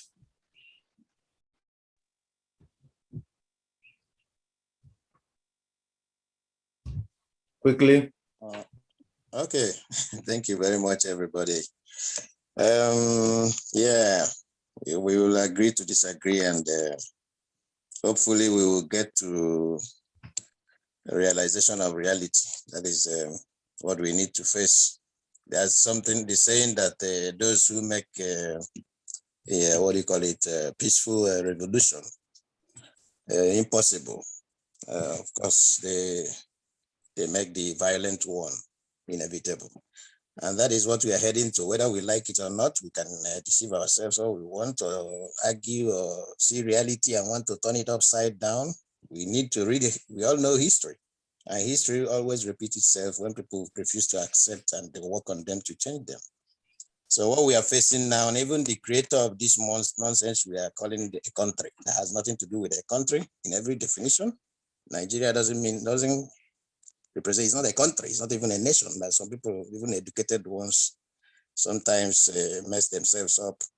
You look up the definition of nation and a country, and then you ask yourself whether the so-called creation of that colony, because it's a business colony. It's a business anyway, turned to colony. And you ask yourself, if the people that created this thing, Lugard and his mistress that gave it nigger area, a bunch of niggers that can't reason, if they call it, after creating it and they say that this thing is oil and water that can never mix, and everything about it is just fraudulent, from the name, from everything. When they say it's a republic, where on earth do you have a republic? And then you have an emirate, you have a sultanate, and you have monarch, and you have people that are practicing democracy. I mean, does it really make any sense to anybody that is reasonable at all? Let us once in a while sit down and forget about all this. I know many people are here jumping about with politics, APC, MPC, PDP rubbish, getting their thoughts. And that is why they see reality and they will be jumping around pretending that is reality. And they will start mixing up apple and orange. They will tell you America is this, China is this. But they don't ask how are those countries managing? How are they faring? Before you start comparing yourself, you go through every process, not just pick the one that you want to choose to justify your destiny. There is nothing called Nigeria to start with. It is a business name. So when I see people that should save lives trying to, because of one issue or the other, look at the way the people are being slaughtered in our land, in Biafra land, just because they ask for freedom. They've been going around peacefully. We've been trying everywhere peacefully, trying to tell people this thing will not work. When Fulani tell you that this whole place called Nigeria is their forefathers' estate, Well, thank you. Wait a minute, let me finish, please. Just give me a few minutes to finish. When people that 30 seconds, please. When people that are supposed to be minority, that are not even indigenous to the land, will tell the whole majority of the people that this land belongs to their forefathers, is their forefathers' estate, and they're doing everything to practically tell you that they are trying to claim those lands. What are we waiting for? Are we going to wait for God to come down and tell us that we are doomed if we don't wake up to fight for our life? Look at the North Africa, all those places, Egypt, Libya, all those places used to be black people. But the same problem now we are facing now, that many of us want to sell their life and their future to Fulani Caliphate, is what happened to those people in the North. That is why up there now you don't see any black people. It's only Arabs. And that is what we need to wake up now to prevent before it's too late.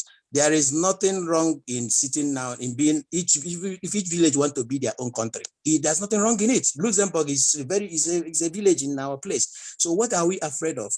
The better we put it, everybody be on their own, manage themselves. Some people use the example that say, oh, in my village, we are not even united. And this, then what are you afraid of? Go home, go to your village and make it work. If you know you have problem in your village, that is even the more reason why we should say, let's break it up. The village that will survive, let them survive. The other ones will take the refugee from them and help them. Instead of clumping everything, big problem, we know we don't have the brain that will solve it. Thank you. We sit there, want to kill each other because of that. Please, let us thank you, sir. Well, thank you. We call on Tango, please, and then Ifena, and then we go back to our discussants to give us their concluding talks. Please, let's keep it to 2 minutes. Tango, please, and then Ifena, get ready. If you remember, history will remember you for your good work. You are contributing a lot for the real civilization. My comment, I'll make my comment, but I want to use this opportunity to call Saeed and Alibaba to order. And later I will come to Uche Mefor. Saeed have used a word many times. I meet him in the forum. Igbo sell fake drugs. Igbo do this. Igbo do that. He too is I call Saeed a happy victim because he is from Southern Kaduna. I know his village. So look at us. Kaboro, Kafashen, where Saeed come from. So I think Saeed as happy victim. It's a different issue. Not a history of the coming to Alibaba, we call human being toxic agitator. Now the Carlos scam. Who scam each other? We know everything. The world is a global village. We are seeing what is happening. A lot of things is going wrong. You people are afraid of competition. You don't compete. You want to seize power. You like power. Oligarchy. That is, you must rule. You must be in power. How can Nigeria develop? How can we score the modern goal? China was doing fake. Now they're doing correct. Look at many places. Technology is trial and error. Technology is trial and error. Even today, I live in Germany. They still do mistake in production. When they do mistake, they record it and pay the customer back and review it. That's how it's being done. So accusing Igbo, people who are putting effort to do something, to move the country forward, then everybody becomes parasite. Coming to Igbo, refuse not to buy property in Igbo land. Otedola is a Yoruba man. I was little boy, before I was born, Otedola opened a factory in Onitsha. Otedola tires. Otedola tires. This man, what is his name? A transporter. Essentially, outside in Onitsha that time, my own father's friend. They have property, they live, but those outside that come, don't want to stay, they don't want to buy land. They're really begging them to build land in Onitsha. They say, no, babu. They will sell their cows, sell their onions, sell their yam, take the money for the north. They don't want to establish, they don't want to live. And they prefer to be 40, 30 in a room. So it's not that we refuse to give them land to establish, but don't want to establish. But few of them established. Then coming to question of Igbo man being in the north. There is Arab Jews. When the state of Israel was created, some Arabs decided to stay with the Jews. Which Mazi Nadikal have said it. That the study has said, if you want to be in the north, be in the north. If you want to be anywhere, be it. He said it's open, black and white. What brings agitation? No port, no airport, nothing working in the east. The same group that believes Igbo man will not have anything. So when you see somebody, you push people to the world. Now we are all over the world. Every country in the world is Igbo man there, Igbo man there. It's a sign that these people are running for safety. Coming to Brother Uche Mefor, now you are talking for Igbo. You as a royal deputy, he was a commander, he was a commander and he was a deputy. Whether or not the car was in prison. How you drop your guard, we don't know. Now you are talking on behalf of people. We don't even understand your stand or your point. Thank you. I want you talking. So, allow me, give me some minutes. I want you talking to make a point on what you are saying. I see you are working to answer. Really, what happened is that people cannot continue this situation. Do the Nigerians, if this is working, nobody will agitate. All right, well, thank you. You know the problem. Thank you, my brother. Ifena, please, and then we go back to our discussants to round up, to allow our discussants to give their concluding talks. Ifena. Yeah, good evening, participants. You have only 2 minutes, please. Yeah, good evening, everyone. Sincerely speaking, I appreciate this discussion and thank the organizers. First of all, I would like to go straight to the point. One, Nigeria as it is today is a very sad situation we find ourselves, because things are not working the way it's supposed to work. Personally, I'm not proud to say that I'm a Nigerian, because if I compare what is happening in other parts of the world, how an American can come and be proud as an American, Britain, and some other parts of the world. But here is a different thing altogether, because I think that the leadership are not doing what they're supposed to do. Looking at what is happening in the country is very, very sad, in the sense that Nigeria as a nation is laid on a very faulty foundation. And when you start anything you are doing in a faulty foundation, even marriage between a man and a woman, once the foundation is faulty, that marriage cannot stand. In the 50s, the 60s, Nigeria was working as a nation. The Hausas are living, the Igbos are living, the Yorubas are living, other minority groups are living without any issue. Until recently, what we are seeing now is not what we used to see in the past. There's so much hatred, so much discrimination. Some people feel that they are born to rule, they are superior than others. It's not supposed to be so. We are Nigerians. If we want to call ourselves Nigerians, there should be equity, justice, level ground for everybody. No matter who you are, no matter the tribe, no matter where you come from, once you're a Nigerian, you're a Nigerian, cut across. Not when some section feels that they are rulers over others. It cannot work. It's not possible. It cannot work, except we don't want to tell ourselves the truth. Unfortunately, the so-called House of Assembly members, the senators, they are the beneficiaries of this, of what is happening now, and that is why majority of them doesn't want the constitution to be changed. If we want to tell ourselves the truth, if we want Nigeria to work, the main thing we need to do now is to restructure the country, amend the constitution, or we can equally scrap the constitution. Let us come to a round table and decide how to live as one Nigeria. I've took my time to go through that constitution from first page to last page. There is a lot of manipulations there. Even in fact, 2 days ago, the session that talked about Ruga, I had an in-depth understanding about the Ruga and what it intends. In our constitution? Yes.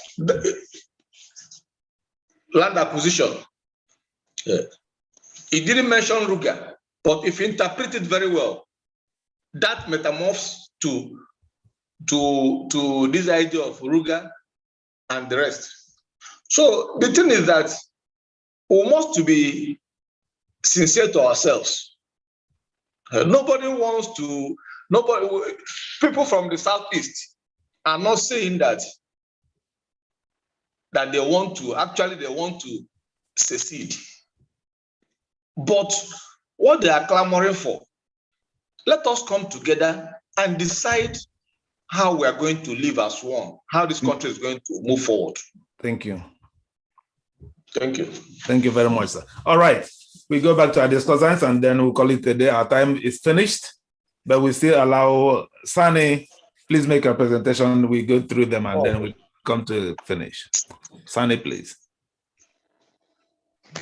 Okay, thank you very much once again. So many people had made so many excellent presentations, but I would like us to know that we are not here to divide ourselves, rather to unite ourselves as ones. Because if you meet me outside Nigeria or somewhere, you embrace me as a brother from Nigeria, meaning that we are one. Just that here, some of the abnormalities made us look down at each other. Now, someone asked a question that why is it that Northerners are not investing massively in the Southeast? I would like to let him know that.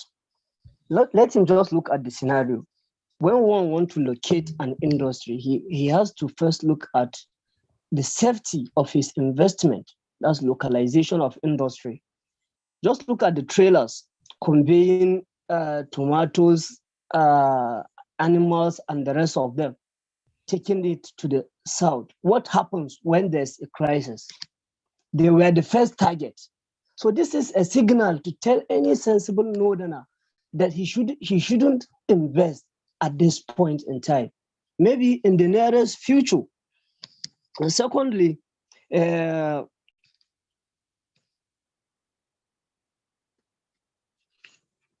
in, please. I just jotted something down. Mr. Eldatangu made a statement that I am also a victim of circumstance, that I came from Zangon Kataf. So point of correction, I am from Zaria local government, not Zangon Katava, not Zangon Kataf. So, and he said that I called Igbo names. I didn't intentionally or deliberately call Igbo names, but I was asked question on the reason behind the Igbo quit notice. And I had to highlight to make others understand why we issued that quit notice. And part of the reasons were the selling of counterfeit drugs here in the north. They are part of the reasons. I was just enumerating part of the reasons. So I am not calling, in fact, what I started by commending the Igbos that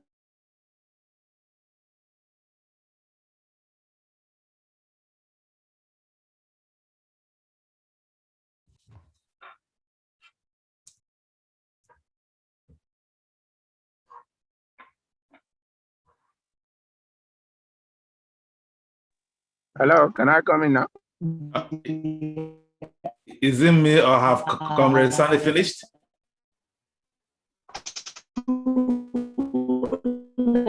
Yeah, I think it's network problem from his end. I think Comrade Sunny is fighting with this network now. Sani, let's allow Alibaba to come in, and then you can come back when your network stabilizes, please. Mohammed, yes. Okay, now, thank you. Yeah, I think first I want to respond to people that are taking this issue of secession lightly. So it's the simple analogy I used to give people about this secession. They're expecting that when any part secedes, they can still own properties elsewhere or whatever. You know, at least if a lot of us were not that old during the Civil War, but at least we witnessed what happened during the June 12 crisis, the avalanche of return back to base and the quick turn around, that the people reverted to where they are more comfortable. And then the simple person that analogy, like I said, I used to say is, if you reject me as a respected neighbor, how do you expect me to accept you as an ordinary tenant? Because what we are enjoying now as Nigeria, just like others that the Sani Nigerians have emphasized, is the size, the bigness, and the diversity. Once you become small enclaves like that, now you see South Sudan, most of the people the places that are broke up that others are citing. I'm sure if in their hearts of hearts they are regretting that precipitated thing, and it's all those divisions were propelled by conflict merchants like we have now, like the Nnamdi Kanus and the Bohos, that were able to instigate people beyond common sense, and they end up instigated people into self-immolation, just like what is happening in the Southeast now. Cutting your nose to spite your face, attacking yourselves, and then destroying infrastructure in the assumed, impression that you are hurting somebody else elsewhere. So I think the earlier we realize that it's not a walk in the park or an academic exercise, this secession, the better. But most importantly, I still, just like some other, the Sani compatriot emphasize, we need to hold our local leaders accountable for the resources they are currently taking on our behalf, because they are the ones that are benefiting from this distraction. Everybody is focused on federal appointment, federal allocation of federal, but yet these state governors and the local governments are controlling between 50 and 75% of the resources. At least they get 48% from the federal level, and then the internally generated revenue could raise the resources they are supposed to be managing on behalf of their locals to nearly 70-75% of the national resources. And we have been deflected from asking and continuously putting them on the line to account for these resources. And of course, there have been many champions that will grandstand, get noticed, invited to be settled, or continue to maybe run popular contests in their locality. So I think we need, by and large, to refocus. Ethnicity takes nobody anywhere. Nobody has a role in what ethnic group he emerged from. It's just an accident. Divine decree by the Almighty that you come out of this. What matters is that everybody will all have one life to live, and the better we make of the life, the more likely we're going to enjoy the next life. But if all we do out of primordial sentiment is to initiate and instigate conflict, and we waste the entire little time we have here on earth, what would we be accounting for in the life beyond? All right. Everybody knows that nothing, absolutely nothing is developed under an atmosphere of rancor and division. So the earlier we focus on things that matter, and things that matter is that our leaders at every level must deliver on their mandate. Of course, there are challenges, and the challenges, whatever challenges we have roots, we have processes through which they can be ameliorated. Whether it is constitutional amendment, constitution making, whatever, there is no way any violence to elicit it.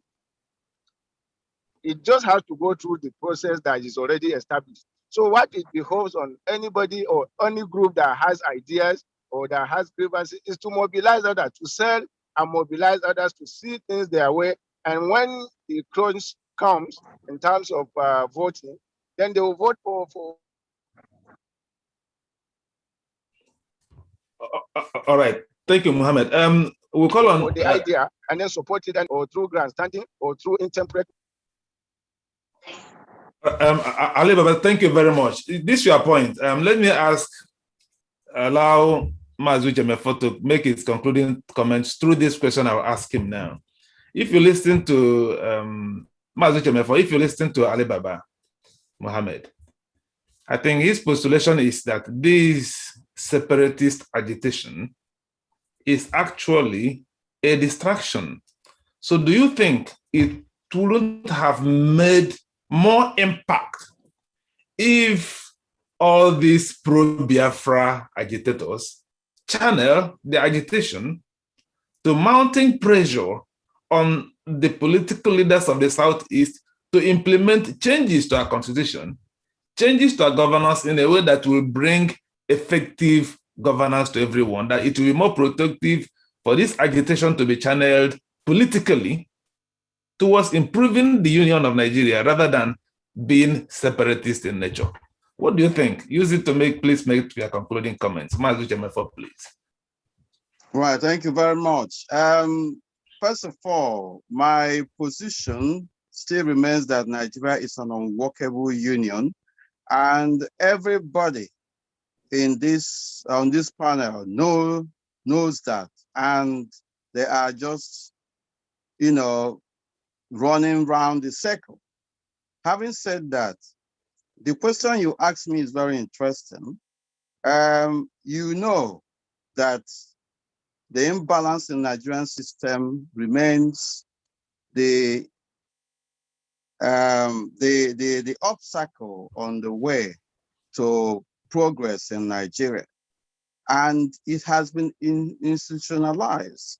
There is no way you can begin to toe that line of trying to mount pressure on the governors, on the political leaders to go through the National Assembly and all that, because these things have been done in the past. They have been contacted. The agitation for restoration of Biafra has been very explicit in terms of the demand by the agitators. But the point remains that the political leaders cannot be true to themselves because they are working for the Nigerian state. Just like, is it not within the last 24 hours, the governors of the Southeast, for instance, have come out and said, we are against the agitation for separation, for secession and all that. We believe in one united Nigeria. Yeah, they are doing nothing. They have been there receiving allocation and all that, and people are worrying in abject poverty. They are not, in the first place, fighting for the interests of the people. They are fighting for their own interests. And then Alibaba was talking, making reference about casting aspersion on Biafra agitation, making reference to Nnamdi Kanu as a scammer. How about Muhammad Buhari, who is an arch sponsor of terrorism? They have been sponsoring Mietiala, Fulani herdsmen.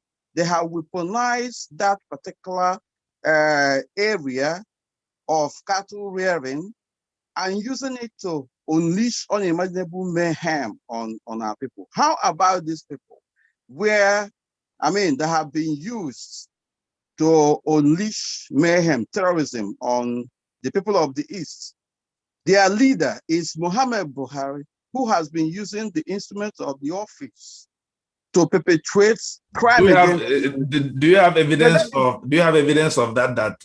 The president is using the. I have evidence, and all of you know that Muhammad Buhari has always been defending Fulani herdsmen, saying that they are using sticks and all that, whereby we see them using AK-47, using all manner of sophisticated weapons of warfare, unleashing mayhem from Benue, from Middle Belt to Yorubaland to Biafra land. And he has not been saying anything about it. And these people are very much, eager to talk about Biafra agitators who are actually their victims. When you institutionalize and legalize terrorism and use it against indigenous people, Biafrans are at the forefront of bearing the brunt of these things. They are the victims. But they are going after the victims and leaving the terrorists themselves. Who are we deceiving? Do you see why I'm talking about the fact that Nigeria is unworkable? There is no sincerity. And all the people who are talking here know that it is unworkable. The Alibaba himself talking, he knows. They are not interested in coming to the East because they don't need to come there in the first place. Then they can stay in the northern part of Nigeria and be making us dry. Why are we deceiving ourselves? Buhari now said that he cannot cede any part of Nigeria to those who are not elected, that those who are agitating for restructuring and review of the constitution are ignorant and all that. It's on paper here, unless if I'm not quoting him right, but it's on paper, just read it. So somebody, a political leader, having such mentality, being indifferent and insensitive to the sufferings of the people, more importantly, aiding and abetting terrorists, sponsoring them, using the money from Biafra land. I think, anyway, at the end of this discussion, we will have another discussion after this for those who will stay. But this issue of when you say ignoring them, not doing anything, is it not different from saying sponsoring them, aiding and abetting? Are they not different things? We'll come to that at the end of this. They are not different things because there are evidences of Fulani herdsmen, Mietiara, killing people in Benue, in Yoruba land, in Biafra land. But the president of Nigeria is ignoring all these things. He knows about what is happening. Even before he got into office, he had been defending Boko Haram. He has been defending these people. What are we talking about? They have called him to be their patron, their negotiator. In fact, he's their patron. What are we talking about? What are we pretending? These people are unleashing mayhem on the people, committing genocide, crimes against humanity, and they're talking about one Nigeria. Why shouldn't their victims the victims are not being regarded as perpetrators? Why the terrorists are being protected? We will come back to you, Uche Mefor. If you don't leave this program in the next 10 minutes, we will come to that section for those who would like to stay. So I wish you will stay during that session of this program to have discussed that issue very, very, very well. But meanwhile, let's round up on this particular topic of Igbos in northern Nigeria. Yes, let me say something about it. Yeah. There is nothing like indigenization. There is nothing like indigenous people of Nigeria. Nobody is an indigenous to Nigeria. Everybody is indigenous to his ethnicity, to his people. The people in Nigeria who are being called indigenous people today are not Nigerians.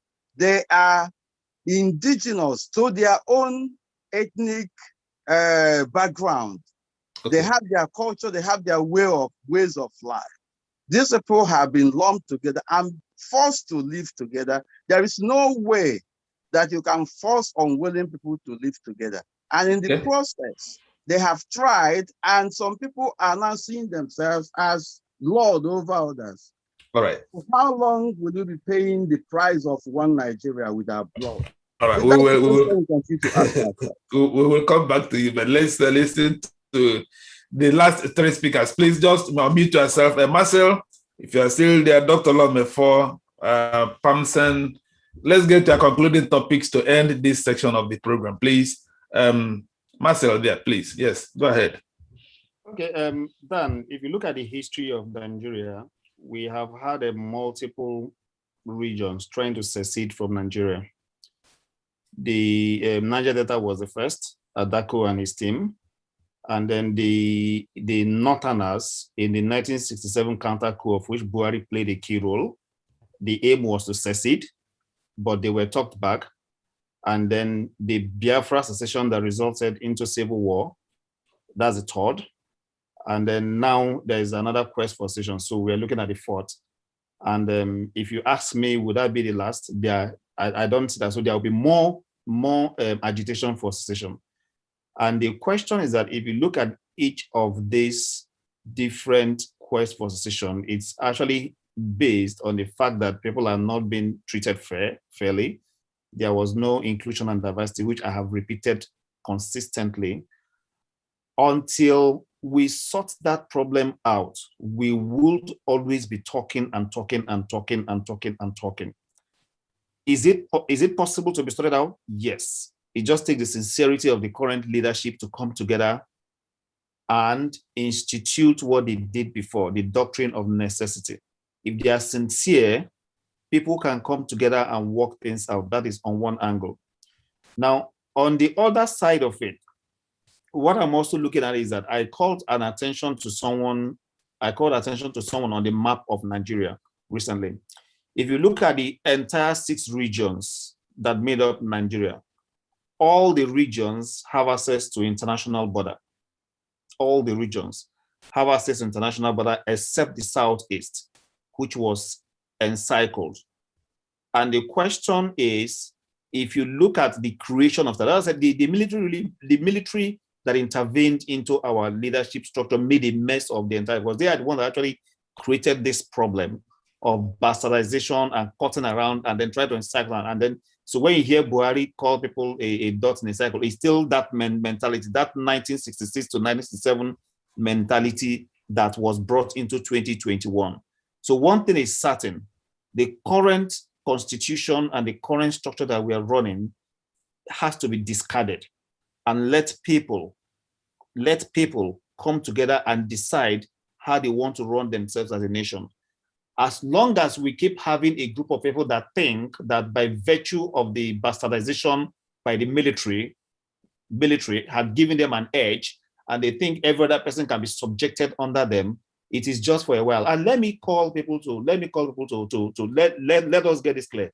Anybody that is thinking of war in this country is just making a mess of himself, because the war of 1966 and 1967 is not the same thing as the war in 2021. There is no nation in the last 20 or 30 years that has ever won a war convincingly, even America, in anywhere, that have ever won a war in this century. At the end of the day, what happens is that everybody comes to the table, including the Taliban. Look at Syria, look at Iraq. They come to the table and they negotiate. They talk and make peace. So I would rather that our political leadership get sense into their head. Come together, let's talk and let's solve this problem out. The president has come out to say there's no restructuring. The president is just one man. He's not in his shoe to say restructuring. The National Assembly should go ahead and do, the National Assembly should go ahead and amend the constitution to include restructuring and devolution of power. If the president refused to assent it, the two-thirds majority of the National Assembly can assent it and make it law. It doesn't depend on Buhari. Buhari is just one person. So I want, especially the National Assembly and the Senate, they are the people that can save this country. I need them to stand up and do the needful. But if they incline to ethnicity and tribalism and think that a zone has an upper hand, they can keep on keeping people together, they are only giving room for anarchy. I want peace for my country, and I want them to do the needful. Dr. Mefor, please. Dr. Mefor, your summation.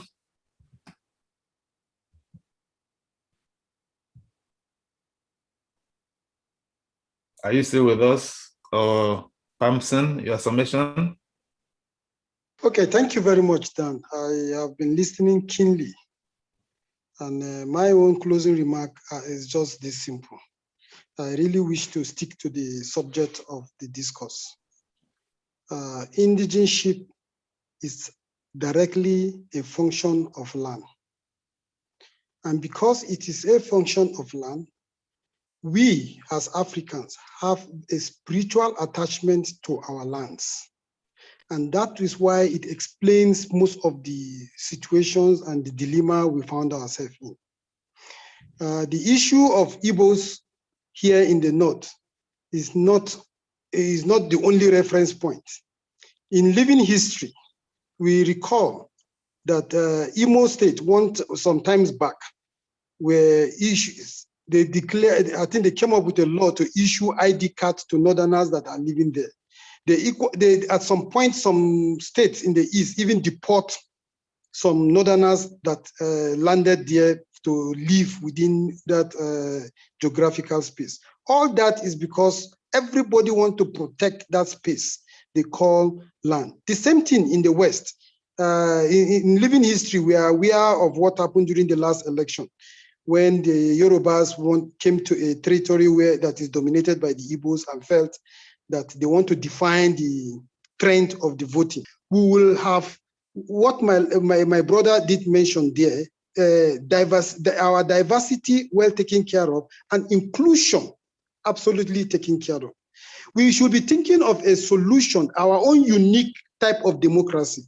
China is not actually a democratic nation, but they are now part of the First World. So we must think of a creative solution. For instance, can we have a bicameral legislative chambers where the first chamber is election by residency? If you are a resident anywhere, you can contest, get elected, and then you represent in that part, the constituency at that level. The second chamber should be strictly by traditional leaders. The tradition is a traditional council, just like the House of Lords in the UK, sometimes back, whereby the land issues will be covered, because as long as you are not covering the land issue, we are still going to have a problem. So my own solution is simple. We must start thinking of a solution that will keep us together. Whether we balkanize, we will still end up with such problems. If you are saying the present National Assembly to do the solution, it will not work. The Northwest, for instance, have 33% of the legislative strength. So what are we talking about? Because of the way it is skewed, you cannot use the present National Assembly to resolve anything because of the skewedness in the representation. So we are challenged by our constitution. We are challenged by the way we represent ourselves or look at ourselves. But the truth of the matter is that we can still amend our problem and be a very strong nation representing the Black race in this world called the art, or in this art as a in this continent. We are the largest Black nation. We can do something that makes sense, and that is my own submission and my concluding remark, because it's not possible to just create indigenization by location. It's not going to work. All right, we thank you very much. I trust all our FCC Jones. Have you made your concluding comments? And Dr. Mefor, I just want to confirm before we round up. Have you made your concluding submissions? Okay, go ahead, sir. Sorry. Okay, please make your concluding submissions in 2 minutes. I think we can continue going back and forth on all this without really getting any real and workable solution to the issues. Somehow we veered off from the discussion, which is Northern Igbos and the question of indigeneship in Nigeria. A lot of people, those who are very passionate or fanatical or very sensitive to their business interest of dividing Nigeria, which they know is not possible, but it's like when somebody is doing his business, he uses every opportunity to try to protect the interests of his business. The truth of the matter is that I want to insist that the most important thing, the first most important thing every one of us should do is to become Nigerians. We have to. We don't keep blaming Nigeria as if Nigeria is one thing, one abstract monster somewhere. The 200 million of us are that Nigeria we are talking about. From our individual spheres of influence, from our business areas, and from whatever we do, let us try to live that idea of Nigeria we keep talking about.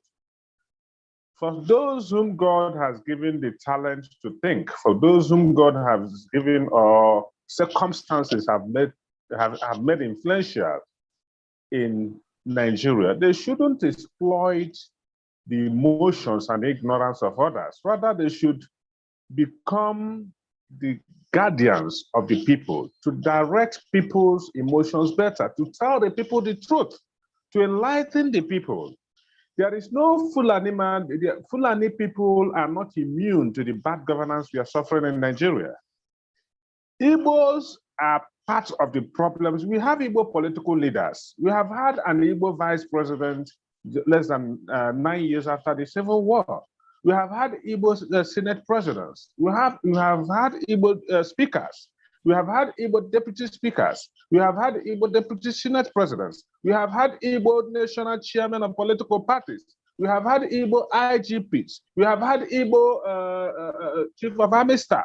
We have had Igbos in almost everywhere, apart from being the #1 person in the country. We should ask ourselves, these Igbos who have been in these positions of authorities, what did they do? How did they use these positions to benefit the other Igbo man in their villages? Is it the Fulani man who stopped the councillor in your ward from using the money voted for the development of his ward to develop his ward? Is it the Fulani man who told your governor not to pay salaries? Is it the Fulani man who told your local government chairman not to build roads, even when the money is there? Thank you. Let us stop this blame game and begin to think and work for a united and progressive Nigeria. It is possible. I believe so. That may be fantastical. That may be, I may be being unrealistic, but I want to say I'm an incurable optimist in the Nigerian dream. Thank you very much. All right, Dr. Mefor, finally, are you still here, or do we round up this section? Dr. Mefor.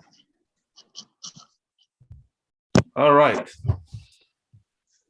So, ladies and gentlemen, thank you very much. It's been a very enlightening discussion. Igbos in northern Nigeria declaring themselves that we are now northern Igbos, and we wouldn't want the southeast to secede from Nigeria. That is we have had every shade of opinion. Thank you all for being with us in this session of the program. Marcel Ngogbehei, thank you very much for your presentation. We thank you, Fcc Jones Onwuasoanya, Mr. Pamson Dagyat, Uche Mefor, Mohammed Alibaba. Thank you all.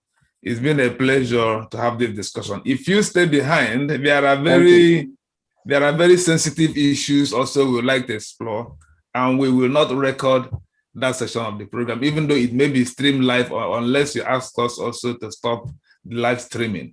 But the recording will now stop. All right. There are some sensitive issues raised in this program. Our culture, our tradition is that when we handle this recorded discussion, afterwards, some of the sensitive issues, we will not tell ourselves the truth in an informal setting. And that's where we are now. We are still seeing some hands up. So, to be fair to those who have raised up their hands, who have not commented, we call them to comment, and then we ask, there are sensitive things I heard from the speaker. I would like to ask them about it. It is not for you to tell me to stop streaming live, but there is still streaming live on the social media, but I'm not recording it. So, thank you. I hope you all stay behind for this section of the program. Dr. Nnemeka Obiareri.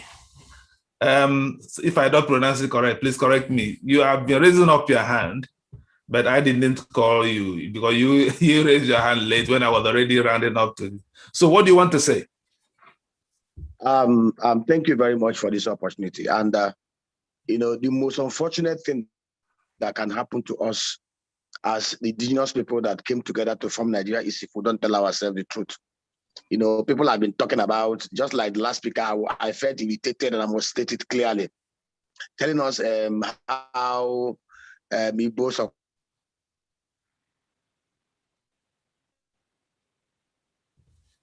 occupied certain positions, blah, blah, blah, and all those stuff. Let me tell you, law of Nigeria is the foundation. That state, as an example, has produced 2 presidents and a vice president, Buhari from Katsina State, let the Yar'Adua, the good man, and the Musa Yar'Adua, and all the rest of them. Today, Katsina State is one of the poorest states in Nigeria. Katsina State houses some of the extreme poor people in Nigeria with 87% illiteracy rate. Yet they've occupied #1 position twice. So anybody telling you that they've occupied this, occupied that is the reason why Igbo should be satisfied with the rot in Nigeria, he's talking bad at us. And I'll give you an example again. In between 2011 and 2015, Igbos occupied very lofty positions in Jonathan Goodluck's government. But if you look at infrastructure development, the Southeast suffered most because those people ended up pandering to their own selfish interest. Let us face fact and tell ourselves the truth. Until we decide to tell ourselves the truth and stop all this grandstanding, it will not help us. Between 1958 to 1960, our founding fathers, Nnamdi Azikiwe, Tafawa Ahmadu Bello, Obafemi Awolowo, Anthony Naura, and the rest of them, they clearly understood the diversities of the Nigerian population. Remember that in 1958, after Ghana got independent, Obafemi Awolowo and Southern protesters were willing to go. Nnamdi Azikiwe wanted us to wait for the North, and we waited for the North. They had several conferences, several commissions, and they came up with a robust constitutional framework that captured the diversities of the 251 ethnic nationalities in Nigeria. The 1960 constitution was so robust, both in physical, autonomous resource control and socio-economic provisions, such that Ahmadu Bello, despite the MPC winning the majority seat in parliament, did not want to come to Lagos to assume prime minister position. He sent his protege, Tafawa Balewa, because the regions were very powerful. There was no need. The center was very loose, just like what we had in the UK or what we have in the UK today, just like what we have in United Arab Emirates. It was a structure that worked for us. We had ethnicity then. We had all the problems we have today, we had it then. Then the coup happened. 1967, Gowon decided to tear away all the physical and socio-economic framework. Today we are where we are because the foundation is faulty. And as long as the foundation is faulty, even if you bring a righteous man to govern Nigeria, it will be the same situation. Nigeria is better together. All these agitations you see, Oduduwa Republic, Biafran Republic, and whatever you have, is because the foundation is faulty. And the only way we can fix that foundation is for us, the only constitution in Nigeria that we agreed to by the people. We are the 1960 and 1963 constitution. You were all aware that the Midwest was created through a plebiscite. And yet, people are here talking as if we are fools, as if we don't understand what we're talking about. The only way Nigeria can work, and that is the truth, is that we must go back to that foundation. The administrative framework, we have 6 regions today, and which makes it easy for us. Remember, if you look at the framework then, even political office holders in 1960, we are part-time. We had lofty men like Odimengo Ojukwu Senior as members of parliament. They didn't go there to become rich. He was a multi-billionaire, one of the richest men in Africa. He went there to contribute to the development of Nigeria. Today, we have all manner of criminals, rogues, drug barons occupying political office. These guys, if you look at what we had then, Michael Okpara was 29 years when he became prime minister of Old Eastern Nigeria, 29. Between 1959 and 1996, he built the fastest growing economy in all of the Commonwealth, using only the palm oil and cement. There was no crude oil. Today, what we have is what I call elitist gangsters. It's not the case of Fulani dominating others. Let me tell you the truth. The Fulani is just about 5 million people. If the elected political office holders from the Southwest, Southeast, South, and the Middle Belt decide today that they want to change the constitution, they have the two-thirds required to change whatever they want to change. But what we have today are elitist gangsters, agglomeration of rogues from the Northeast, Northwest, North Central, Southeast, Southern, and South-South. Most of these guys were not elected by us. We find what is happening in Imo State today, and all the rest of them. So let us tell ourselves the truth. Nigeria, if we go back to the 1960, 1963 constitutional framework, and adopt the physical, resource control, socio-economic framework, just as it was then. Make governance to be people-centric. Make political office holders align their wages and salaries to those of the civil servant without all the useless specs that they are eating. I tell you, some of the best brains will come and join politics. I was in the balance 2015 and 2019, and I will not repeat again.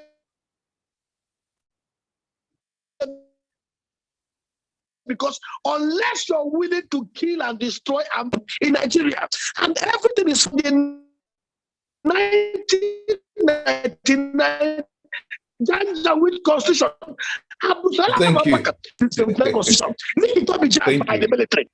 1970. Dr.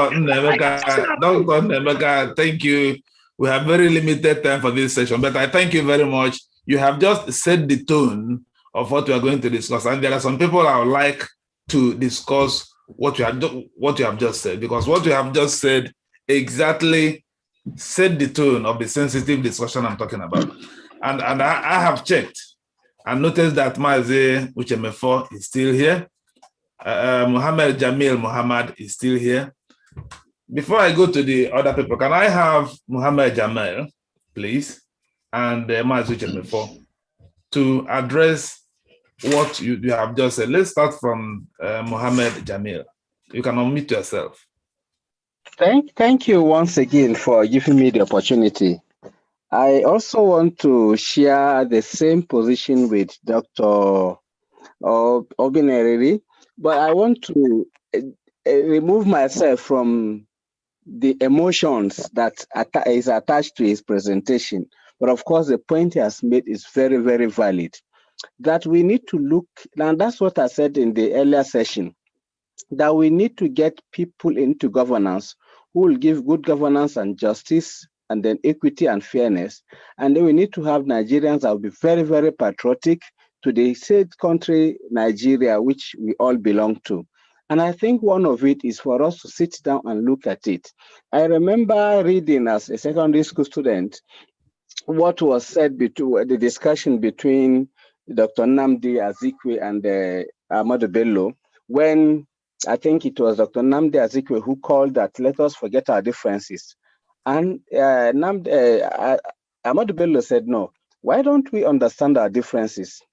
That you are Isaac from the east, I am Ahmad from the north. If we understand this one, we know because we have some cultural differences and some other value differences and norms that are not the same, then we respect ourselves, and then I will be able to say, okay, there are things we call core values that I will not by any means attack of the other person. But if I said, let us forget, then I'll treat the person as if it's me. I'll treat the person based on my culture. I'll treat the person based on my ethnic inclination. I'll treat the person based on my religious belief and the rest. I'll be hurting the other person. So the reality is that we need to come together as Nigerians to chart a path that will work for us. And I am also of that view that we look at what is workable. If we want to have different entities coming together, then the preferences of these entities must be given to them. This is my position, and that's why I said I inclined myself to his discussion, only that I detached myself from the emotions because the emotions were so laden. Thank you. Well, thank you very much. It appears Uche Mefor is not here now. So, but I would have loved someone with an opposing view to what you have just said to reply on this issue. So, who would? Uche Mefor is not here now. I think Dr. Nnamdi Abiorori directly. Just Kashmir. Kashmir is still there. Hello? Yeah, I'm still here. Yeah. Just Kashmir. Do I have the floor, Dr. Fcc Onwuasoanya is still speaking. Let him conclude. So I think Dr. Nnamdi Abiorori directly jumped into a discussion. I think he joined late. He didn't know the context I was coming from. So maybe, but that's understandable that he has a fixed mindset on some of these issues. Let me restate what I said. What I said is not very different from what he said, but maybe because he didn't like the voice that stated it, so he needed to make it look like he was profiling a different solution. My idea is that every one of us as Nigerians has a role to play in building the Nigeria we desire. The idea of trying to demonize the Fulanis or the Hausas is irresponsible, because the Fulanis have not come together to say they want to underdevelop Nigeria. And there have been Igbos, no matter how we try to look at it, even though his argument tallies somehow that being in positions that Igbos being in positions haven't really solved any problems. And the Northerners being in positions haven't really made the North better. So I think for those of us, or for people who have the mental capacity to make Nigeria work better, they should come together, pull ideas together, and devise workable ideas, not these emotion-seeking ideas or populist-seeking ideas. What can we do? We know, for instance, so many people, I think we are almost in agreement here that we can't, cessation is not the solution. If restructuring is the solution, it has to also be political. It doesn't end by coming on television or anywhere to talk about it. Yes, it's part of it, but we need to get involved in the political activities to ensure that this works. We need to put people in the National Assembly who can make this part of our constitution. There's an ongoing constitution amendment process. Let us take advantage of that to see if some of these our ideas can be included in the new constitution that is being worked on. Thank you very much. All right, we thank you. I think at this point, I wanted to ask him, Dan, if you don't mind, I wanted to ask Jamil some questions. I don't know if we can help. And okay, if he's willing to take the question, then yes, Jamil, I hope no problem. Go ahead. Okay, I'm looking at, there seems to be a consensus among the Southeast, South, and the Middle Belt about restructuring and devolution of power.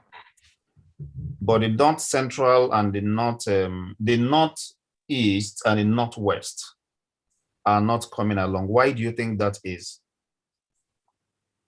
Okay, let me say this also, that even within the places you have called the two geopolitical regions, the Northwest and the Northeast, there are people who hold this idea that restructuring this country to a position that everybody will have a sense of belonging is the best thing. And I want to say on the converse that even the other sides that you are saying are like going for restructuring, it is only the mass, the people en masse within that, because they have some political awareness maybe over the other side, are making this move. But the political leaders who are supposed to lead that, even from those ends, are not supporting it. And here you have the same thing. So what we're saying is people who have taken the legacies around the government, the kind of structure we have today, are those that are taking us for a ride. Yes. And the best thing for us is that we tell them, and we tell our representatives that we are so elected, or they are representing us at these different positions. Let us come together as citizens of this country that are patriotic, that, look, this is what we want. Yeah. And you either give us what we want, or the next election is by the corner. We come together. And I said, let me say this clearly. People who will say that they will not allow us get our way, as I will say no, because I know very well that the 2015 election that came on that took place in Nigeria was more of a mass movement. The fact that it was not very perfect, but it was a mass movement that brought a government that has everything with it down, and then put another party, another government there. So what I'm saying in essence is, every part of this country, search the heart of the patriotic Nigerians. They want Nigeria to work. And whatever will make Nigeria work and remain a solidly unified country is what they want. But the people at the aims of affairs today are, because of what they are taking, the advantage they are taking of us, are the ones who are trying to push us to where we are not willing to go to. And that's why we have to resist. So just to recap, that even the areas you're thinking are not, no, large percentage of the people there want it. And if the areas you're thinking, the large percentage of the people are those who today are representing them at aims of affairs do not want it. So we're all being frustrated by the same kind of forces. Thank you. So why is it difficult for Nigeria to restructure? That's my question. Sorry, Marcel.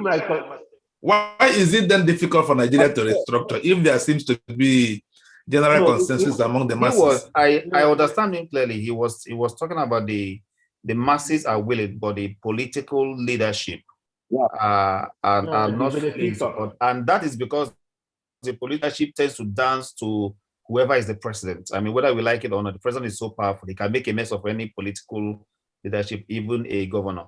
But one thing I might want to ask as a follow-up is, the youths in the regions I have mentioned are agitating, as in they are, you could see them on the street, you could see them speak openly, and you could see them show displeasure.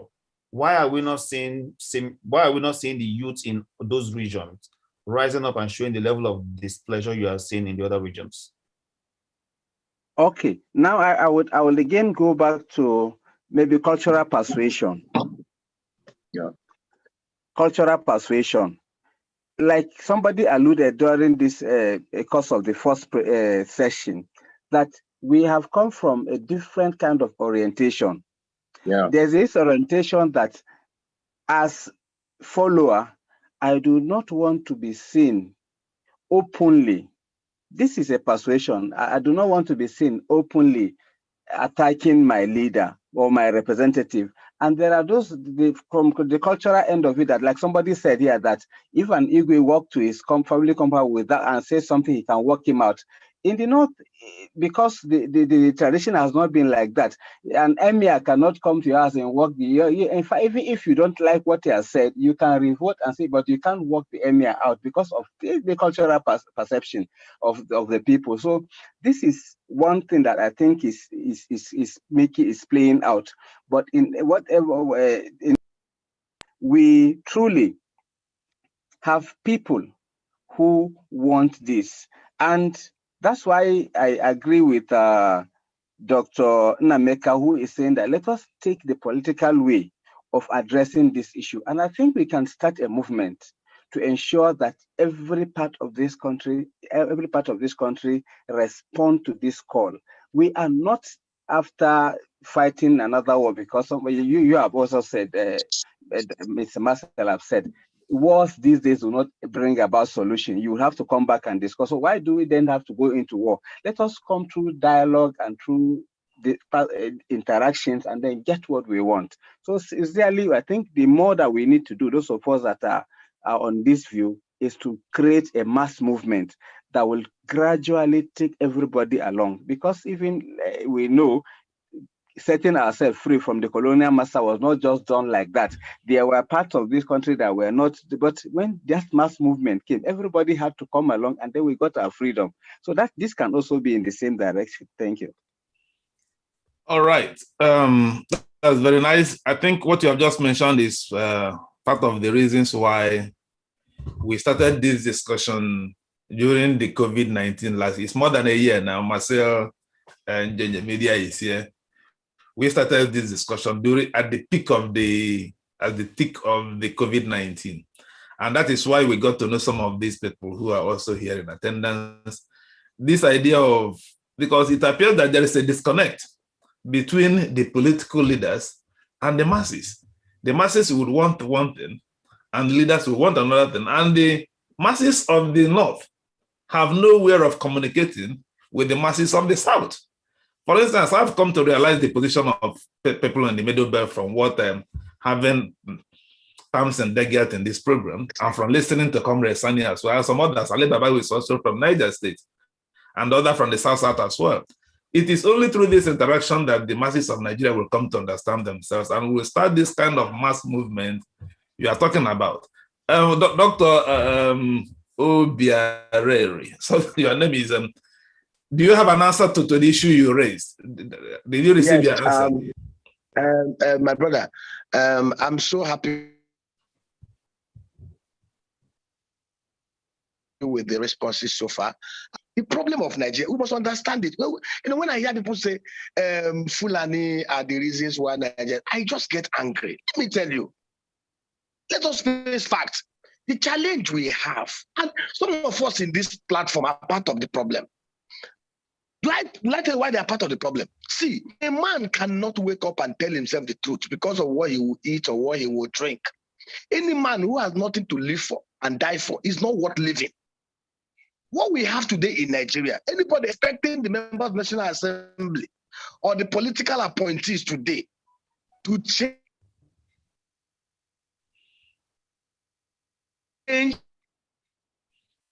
the situation in it, you see, look, that still can amend the documents of the stolen car and it will become your rightful ownership. It's not possible.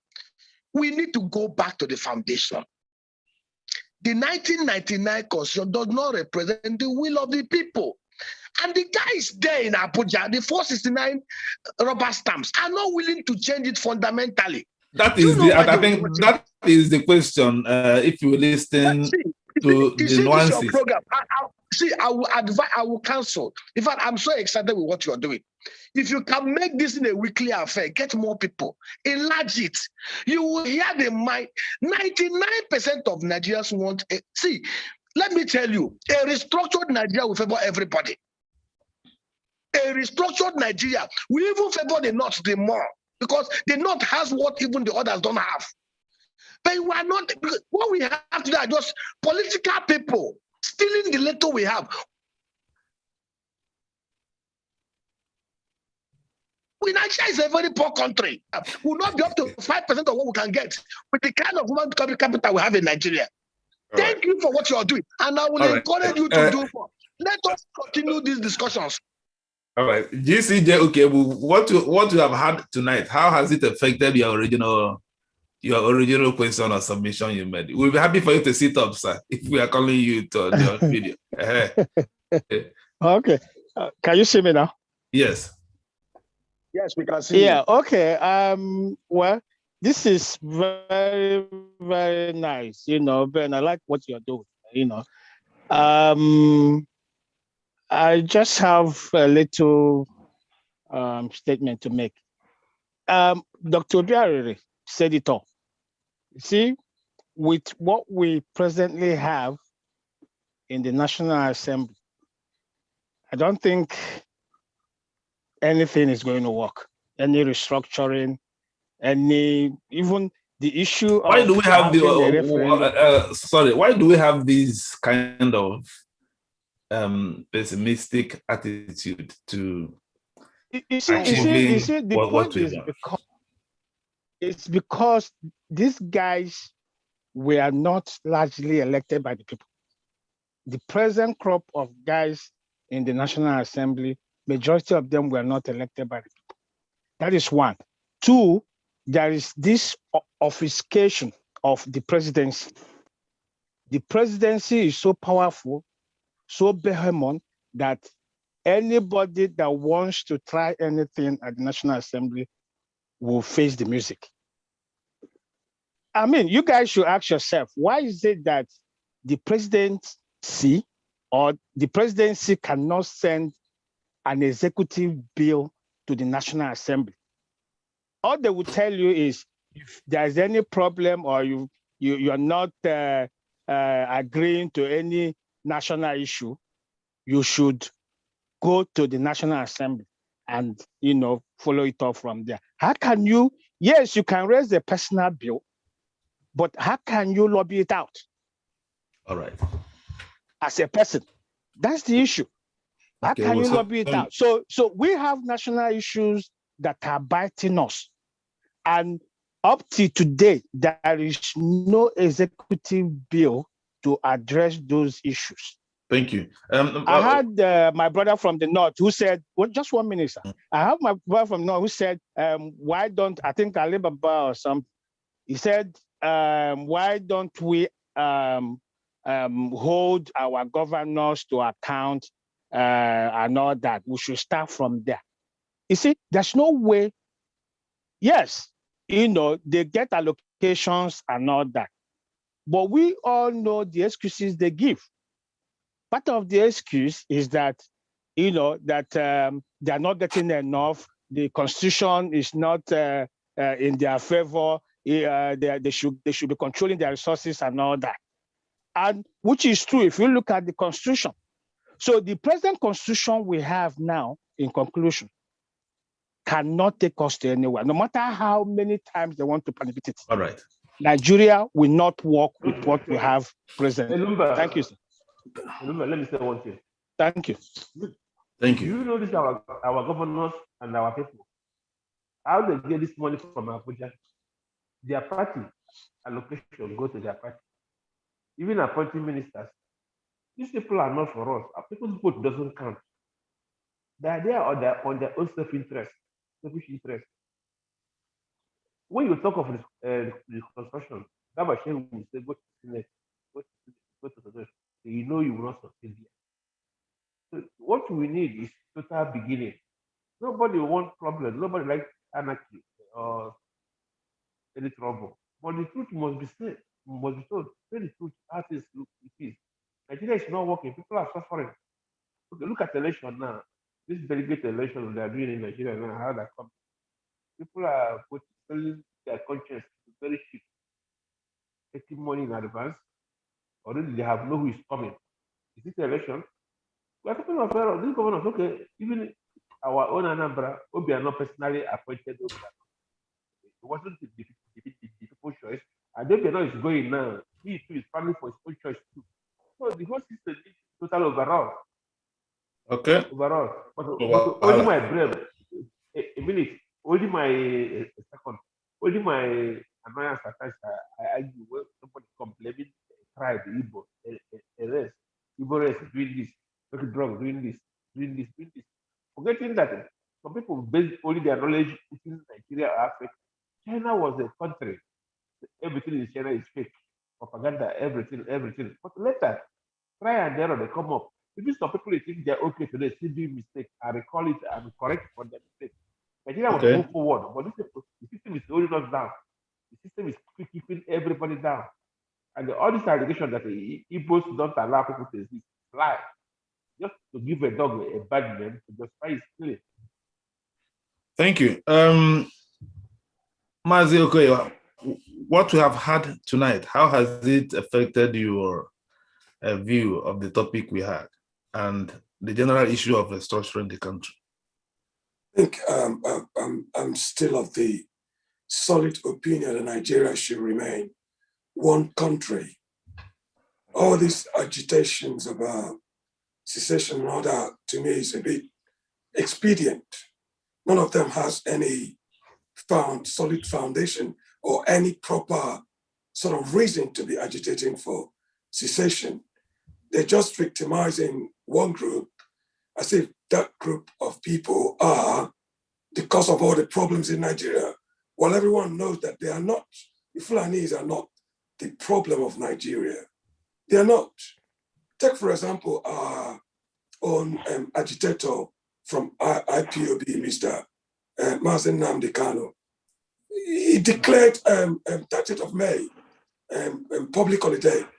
On top of that, he was threatening that he's going to kill everybody, anybody that comes out. Okomazi ezoke na di ekube na eji isense amotonse. Imagine a Biafra where a madman like Nnamdi Kanu will rise up one day and then start threatening everybody. Say, if you don't stay at home on a particular day, you'll be killed. Say, come out now, come out now. What kind of country is that? What kind of country are we building? What kind of nonsense is that? These are all expedient. People are just being I don't know, stupid, I call it. Because Nigeria has so much to offer. Nigeria is a great country. Only our political class are the most stupidest people under this planet. Right. The most stupidest people under this planet. And I'm not saying this, I'm not making that statement as a flippant comment. It's not a flippant comment. They are the stupidest people in the world because they have everything going for them. Is it money that they want? Do the right thing, you will get even more money and enjoy it in peace of mind, in security, in abundance. Have hospital in your own country. You saw the Prime Minister of Britain swimming the other day in his own country. What prevents our own governors going to swim in Lagos and just relax? What do they want from life? Sometimes I wonder what actually these people are looking from life itself. All right, thank you. know? Thank you. We must end this thing in 3 minutes. Pamson. Okay, I think two things are very obvious. Number one, we have a debt of leadership. And thank God for this regime. It has raised our consciousness for the need for a leader that really understands and know how to lead the people in a diverse society. Number two, we have a problem of constitution. I still am very, I'm not optimistic that this constitutional review will resolve everything, because even when you have 4 regions, they don't have the capacity to have the 2/3 that is being claimed. Just do the math. There are only 2 instances that this constitution was changed within a short period of time. The first one was when INEC, there was supposed to be an election and they need to change some basic things in the constitution. That was done at the speed of lightning because the interests of the political class needs to be addressed. The second one is the one that the youth raised up to say not too young to run, because it was a mass movement. Even the political class were afraid, so they had to get this thing done. Now, the problem we'll have going forward is simple. After having this review and all these sittings across the country, it needs to go to the 36 states of the federation and then get it adopted by 2/3. That is where the crux of the issues are.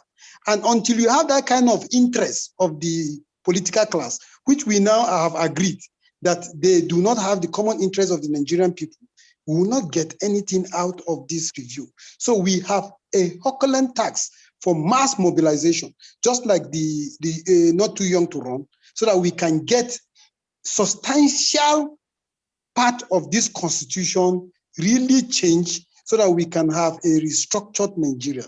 That is my own submission. Right, thank you very much. It's a Herculean task to have two-thirds of the entire State House of Assembly, 2/3 of National Assembly to mobilize for a cause unless the interest of the political class is at stake. I think that is where we call it a gentleman. It's now 11:30. Sorry, Dan, I wanted to ask, so if we have 2/3 of all the State House of Assembly agreeing and the Senate voted it down, what happens? It wouldn't pass. Okay, because I'm thinking that a revolution can ensure that there is no way the Senate should have voted it down if the 2/3 have, because it has to even go to the Senate. It's when it passes at the Senate that it goes to the state assemblies. So what? Exactly. My boy, go and it's even to fit. Let's hear one person, unless let's not talk on top of each other. If you go to section 8 and section 9 of the Constitution, right, that explains it all. In fact, there are some laws that cannot be changed by 2/3. You need more than that. No. Yes. I think it's only the land use decree that have like the Land Use Act. Yeah, that's the only one. Land Use Act. Yes, you can't change it unless you have to 5th or whatever they call it. It can be more than 2/3. More than 2/3. pass Senate 2/3, pass House of Reps 2/3, you now go to 2/3 of the state of House of Assembly, and now then that's it. Constitution changes. That's where the and the president can vote it down too. If the president voted down, if 2/3 of the Senate passes it, president is only finished. They can veto him. Yeah, they can veto him. How many times have that Constitution happened? gives them that right. They can veto him, and once it comes to be, there's nothing he can do. Once he's vetoed, there's nothing he can do. He rather resign. Veto him, my brother. How many times has that happened? No, we are talking what's the position of the law here. The position of the law is 2/3 vetoes the president and it becomes law.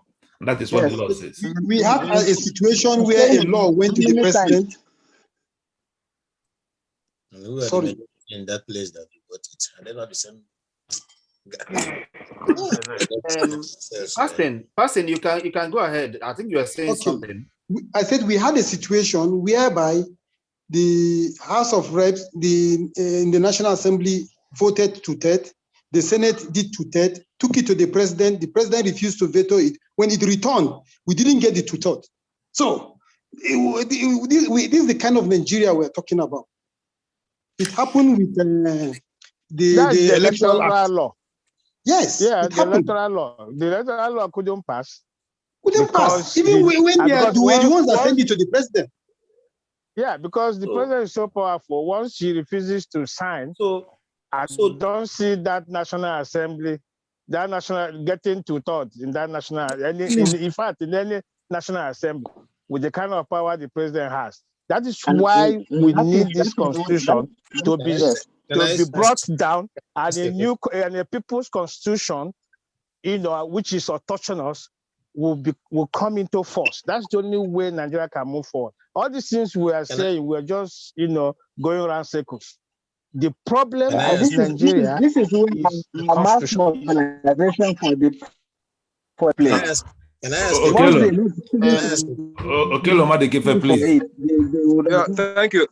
thank you very much. I think we should have one voice at a time. I don't know if a constitution cannot apply 2/3 majority as a principle. How then do you bring down the constitution in order to build a new one? Exactly. So what are you talking about? I think that is a journey through mayonnaise, and we should try to avoid some of these things.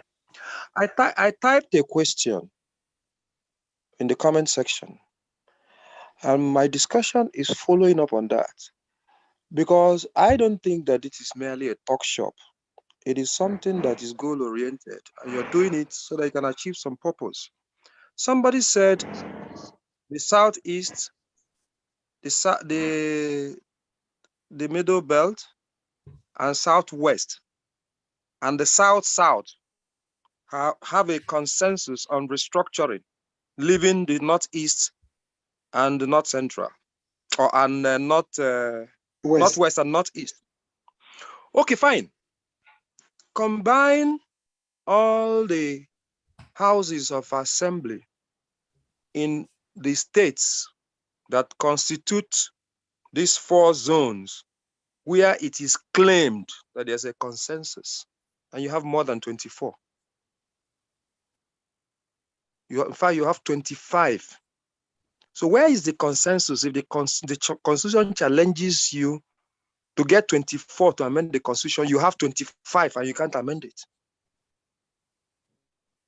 We need to begin to reduce our thoughts to practical terms.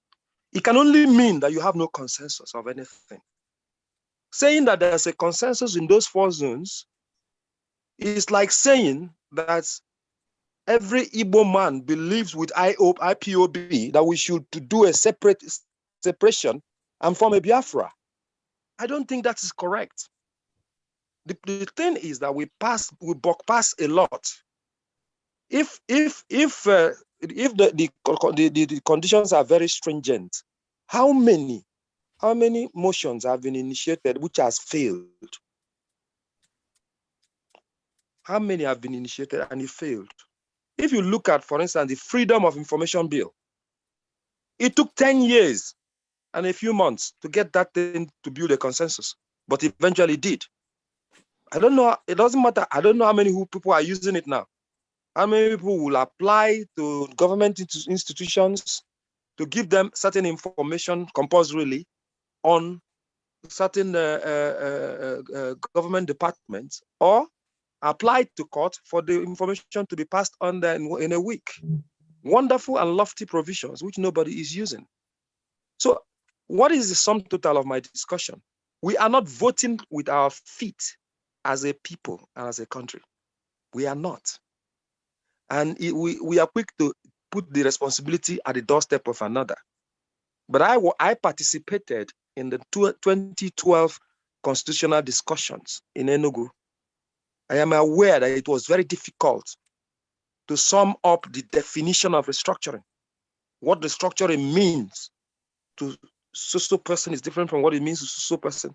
What it meant to the Ebonyi person was different from what it meant for Anambra, Imo, and Abia together.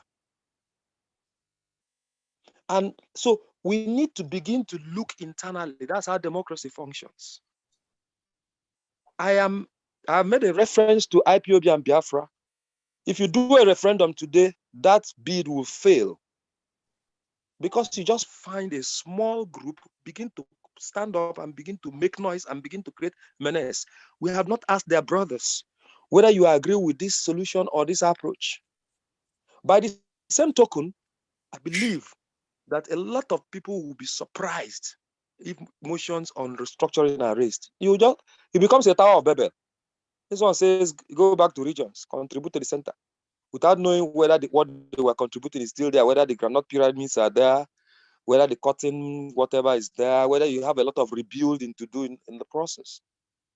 So let's assume the responsibility ourselves. I'm glad that somebody, in the course of contributing here, made reference to where it was possible to amend the constitution, not too young to run. When somebody started that idea, it was in the minority. So we must be ready to put in some work where our mind is established. It's not as simple as an executive bill. Thank you. Thank you very much. If you want democracy, you work for it. That's the information. Sorry, Dan, let me quickly clarify things with him, because I was one that made his statement about consensus, and maybe he wasn't listening or didn't get it clear. The discussion was around the general masses having a consensus, not the political elites, and which we found out that they are at variance. And I think Jamel also explained that the same things probably happening in the north. So when we're talking about consensus, like if you ask the general and average youth in all those locations, now there's that general agreement in terms of we should restructure. And let us be clear, a lot of us have clear understanding of restructuring. It is purely a devolution of power to the regions or the states, depending on the one that the people in the leadership wants to go. But a better part of us wants a devolution of power to the regions, so that the regions can have those things in the exclusive list. You bring it down so that the regions can grow on their own. And then the idea of making an assumption that because people are not using the Freedom of Information Bill doesn't mean that other bills cannot be used. Let us kill that out. I've been told that assumption is the mother of all fuck-ups. Let us move it. And I know Budge IT and quite a lot of other NGOs are using the Freedom of Information Bill to extract information from government. It's a good law and people are using it, and let's push for more. But then in all, we're in a serious dilemma.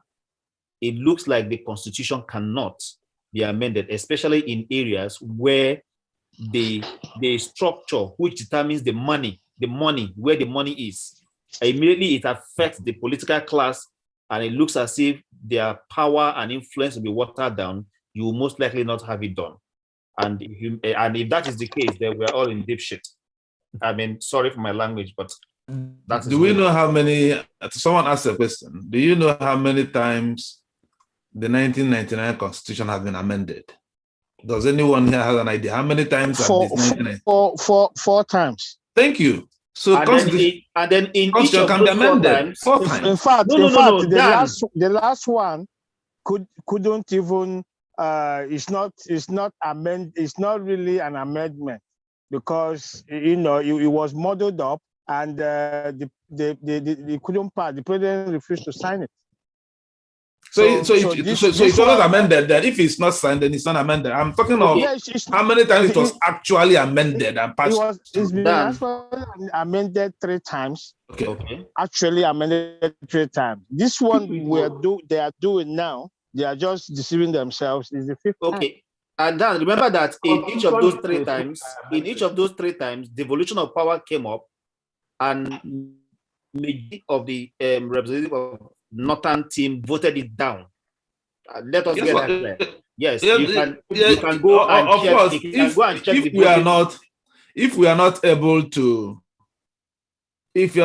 to push for your constitutional amendment. I was listening to Ike Ekweremadu the other day. If you read Ike Ekweremadu's last press statement on these secessionist agitations, he talked about state police, that when they made suggestions to the federal government, some of them were refused. And so he talked about, he personally sponsored a resolution for state police. And for you to start to have a state police, the constitution had to be amended. Yeah. Then he couldn't, Ike Ekweremadu did not succeed. So that was why state police was dropped. So if politicians want the constitution amended, they can do it. If the people want a constitution amended, okay, let's made a very important contribution. Look, you can't make an omelette without breaking an egg. If the youth we are talking about say, we want this, organize yourself, contribute the money. It needs money. You have to work. You have to work for it. All this Western society we are enjoying today, people sponsor the movement, push for such laws. There are people in the UK here, someone's child will die in an accident. And he feels that the person who killed her child goes to court. And the court gives him, maybe the court says it's an accident, because the law says if an accident, you have only 3 months jail. And the mother will go home. After crying, she will say, no, this can't happen to another mother. She will spend all her life campaigning for that law to be changed. Maybe after 20 years, that law will change. Will any of us have the patience to work, to campaign for such a movement, to have a law changed? So if we want it, we will have it. Dan, please, I just want to come in here. As I want to address 2 issues. One is the issue, somebody asked a question, said, how can you tear down this constitution? And I want to remind the person that this same thing was done in South Africa after the apartheid regime. They tore down their constitution, and an autonomous constitution was formed, and that is what they are using to date. My brother, because we're not talking practicalities. How can Nigeria do it practically? How can we do it in Nigeria practically? Because we don't have much time now. Practically, right, the way to do it is also to go through the National Assembly. The presidency, if they are serious about changing Nigeria, they can do it. It can be done. How do we do it? How do we tear down this constitution practically? That's what practically is by sending a bill to the National Assembly. Can I say? And asking, using the presidential powers to make sure that it passes through. So in other words, you are saying it is the president. The presidency will do it for us. You are talking about mass action. Mass action is it under the kind of configuration we have in Nigeria, where where you can never. There's no mass action even in the next 20, 30 years or even 50 years that is going to work, because you can't build it. That's one point. The second point I want to make, Jamel talked about that there's a cultural issue in the North. And that is why that's why they cannot like function the way the Southerners are functioning. with respect to national issues and all that. They issued quit notices. They'll be issuing quit notices and all that. And they are not, this group of people are not the political class. They are in the middle. So that energy they've been using to give quit notice and all that, why can't they use it to educate their own people? But you also, my brother, when we talk, you also listen to you also listen to the person who issued the quit notice say the governors or the religious leaders called us together and say withdraw, and they withdrew. So it's still about that cultural issue. He's talking about No. What I'm saying is that they need to educate their people. Please. So for this mass movement that we're talking about, for it to work, because without you see what happened during SARS time, it was only done in the South. The Northerners, those youths in the North, refused to do anything.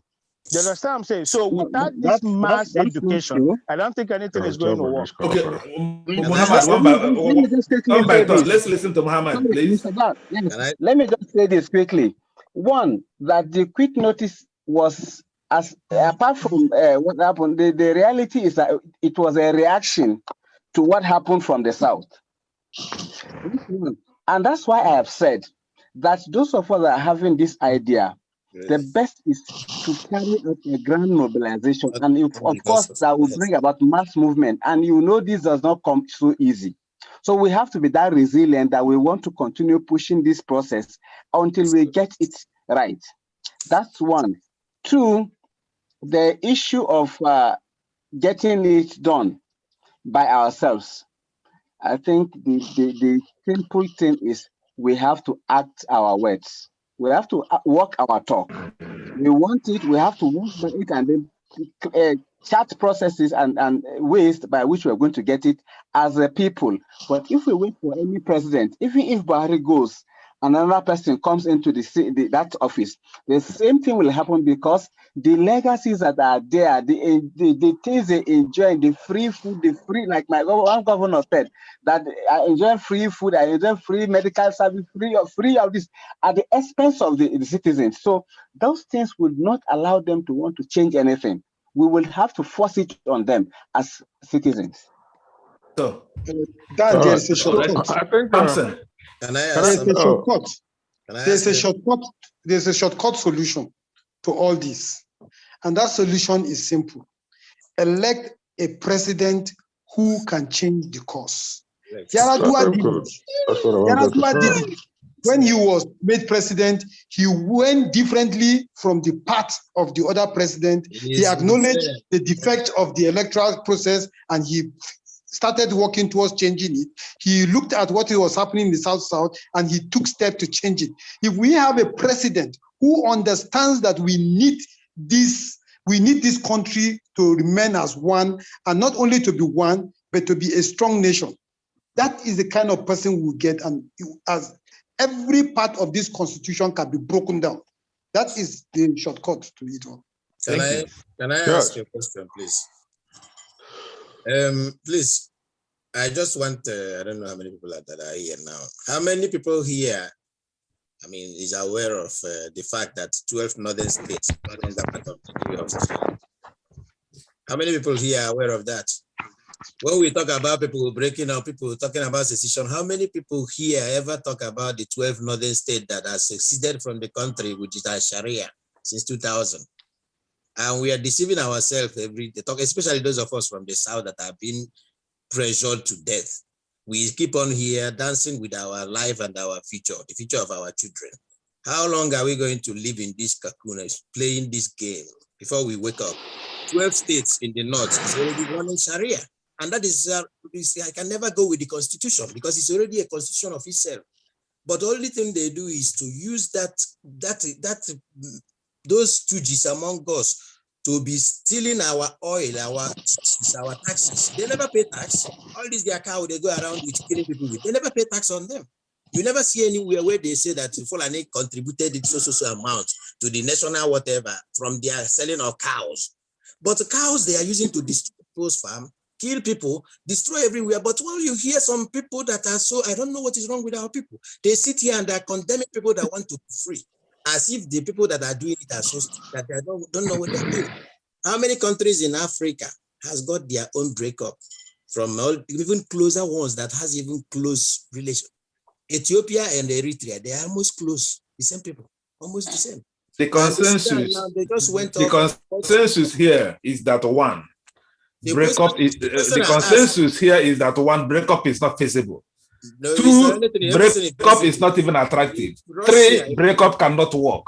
4, breakup is not advantageous to an Igbo man. Well, that is what you think. Yes, that is the consensus of this meeting. So the consensus here is, since breakup is not feasible, well, there's no consensus here, please. Don't when you listen to the, I'm listening to the speakers. I'm sorry, let me finish. If you listen to the speakers here, the majority of speakers here are thinking of how do you make the constitution work, to change the constitution to make it workable. Did they come out with anything? Wait, my brother, what I'm saying is the consensus here, the majority of the speakers here were talking about how will the masses make the Nigeria to work. But how many times will they ask that? So only a minority. I'm talking of consent. I'm not talking of work. Where is their proposal of it working? When you have 12 states already practicing, and their own proposal is to break up Nigeria. It's already broken. 12 states have already gone. No, it's not broken. Nigeria is not broken. So you are a minority. Well, you are the minority here. What constitution are you running? Are you running? You are a minority. So on this note, we have finished. Moderator, please. Can I come in here? You know why I was just listening to you all before is that, first of all, what you should know is that you must know is that if we agreed to restructure Nigeria, then there we talk about which way can we do it, in what way, in which manner, then it can be done. Because when somebody agrees, then you talk of solution. Somebody have not agreed. You are talking of solution. I did not even want to talk about this issue because I am not in line with structuring. So if I'm not in structure, I can't give you the remedy, the answer. So, okay, what is your remedy, sir? My remedy is that since this thing started for so long, I have asked you a question. Say, send this question to everywhere that if a father tells his son that he is is a thief, is this. If I see you in this house, I will kill you. What is that son going to do? What do you think he's going to do? Okay, so therefore, since they have there's no relationship here anywhere. No, I use it. Buhari is the father. He's Other not people, anybody is a terrorist. Stop calling me. All right, we have. Let me come down. Your network has stopped you. Thank you. Let me come down. Buhari is the father according to the. Can I just say something? Yeah, Buhari is the father. And as he is the father, can I just say? All right, I think we end this meeting. Thank you very much, guys. Let have finished. Let's continue another day. Please.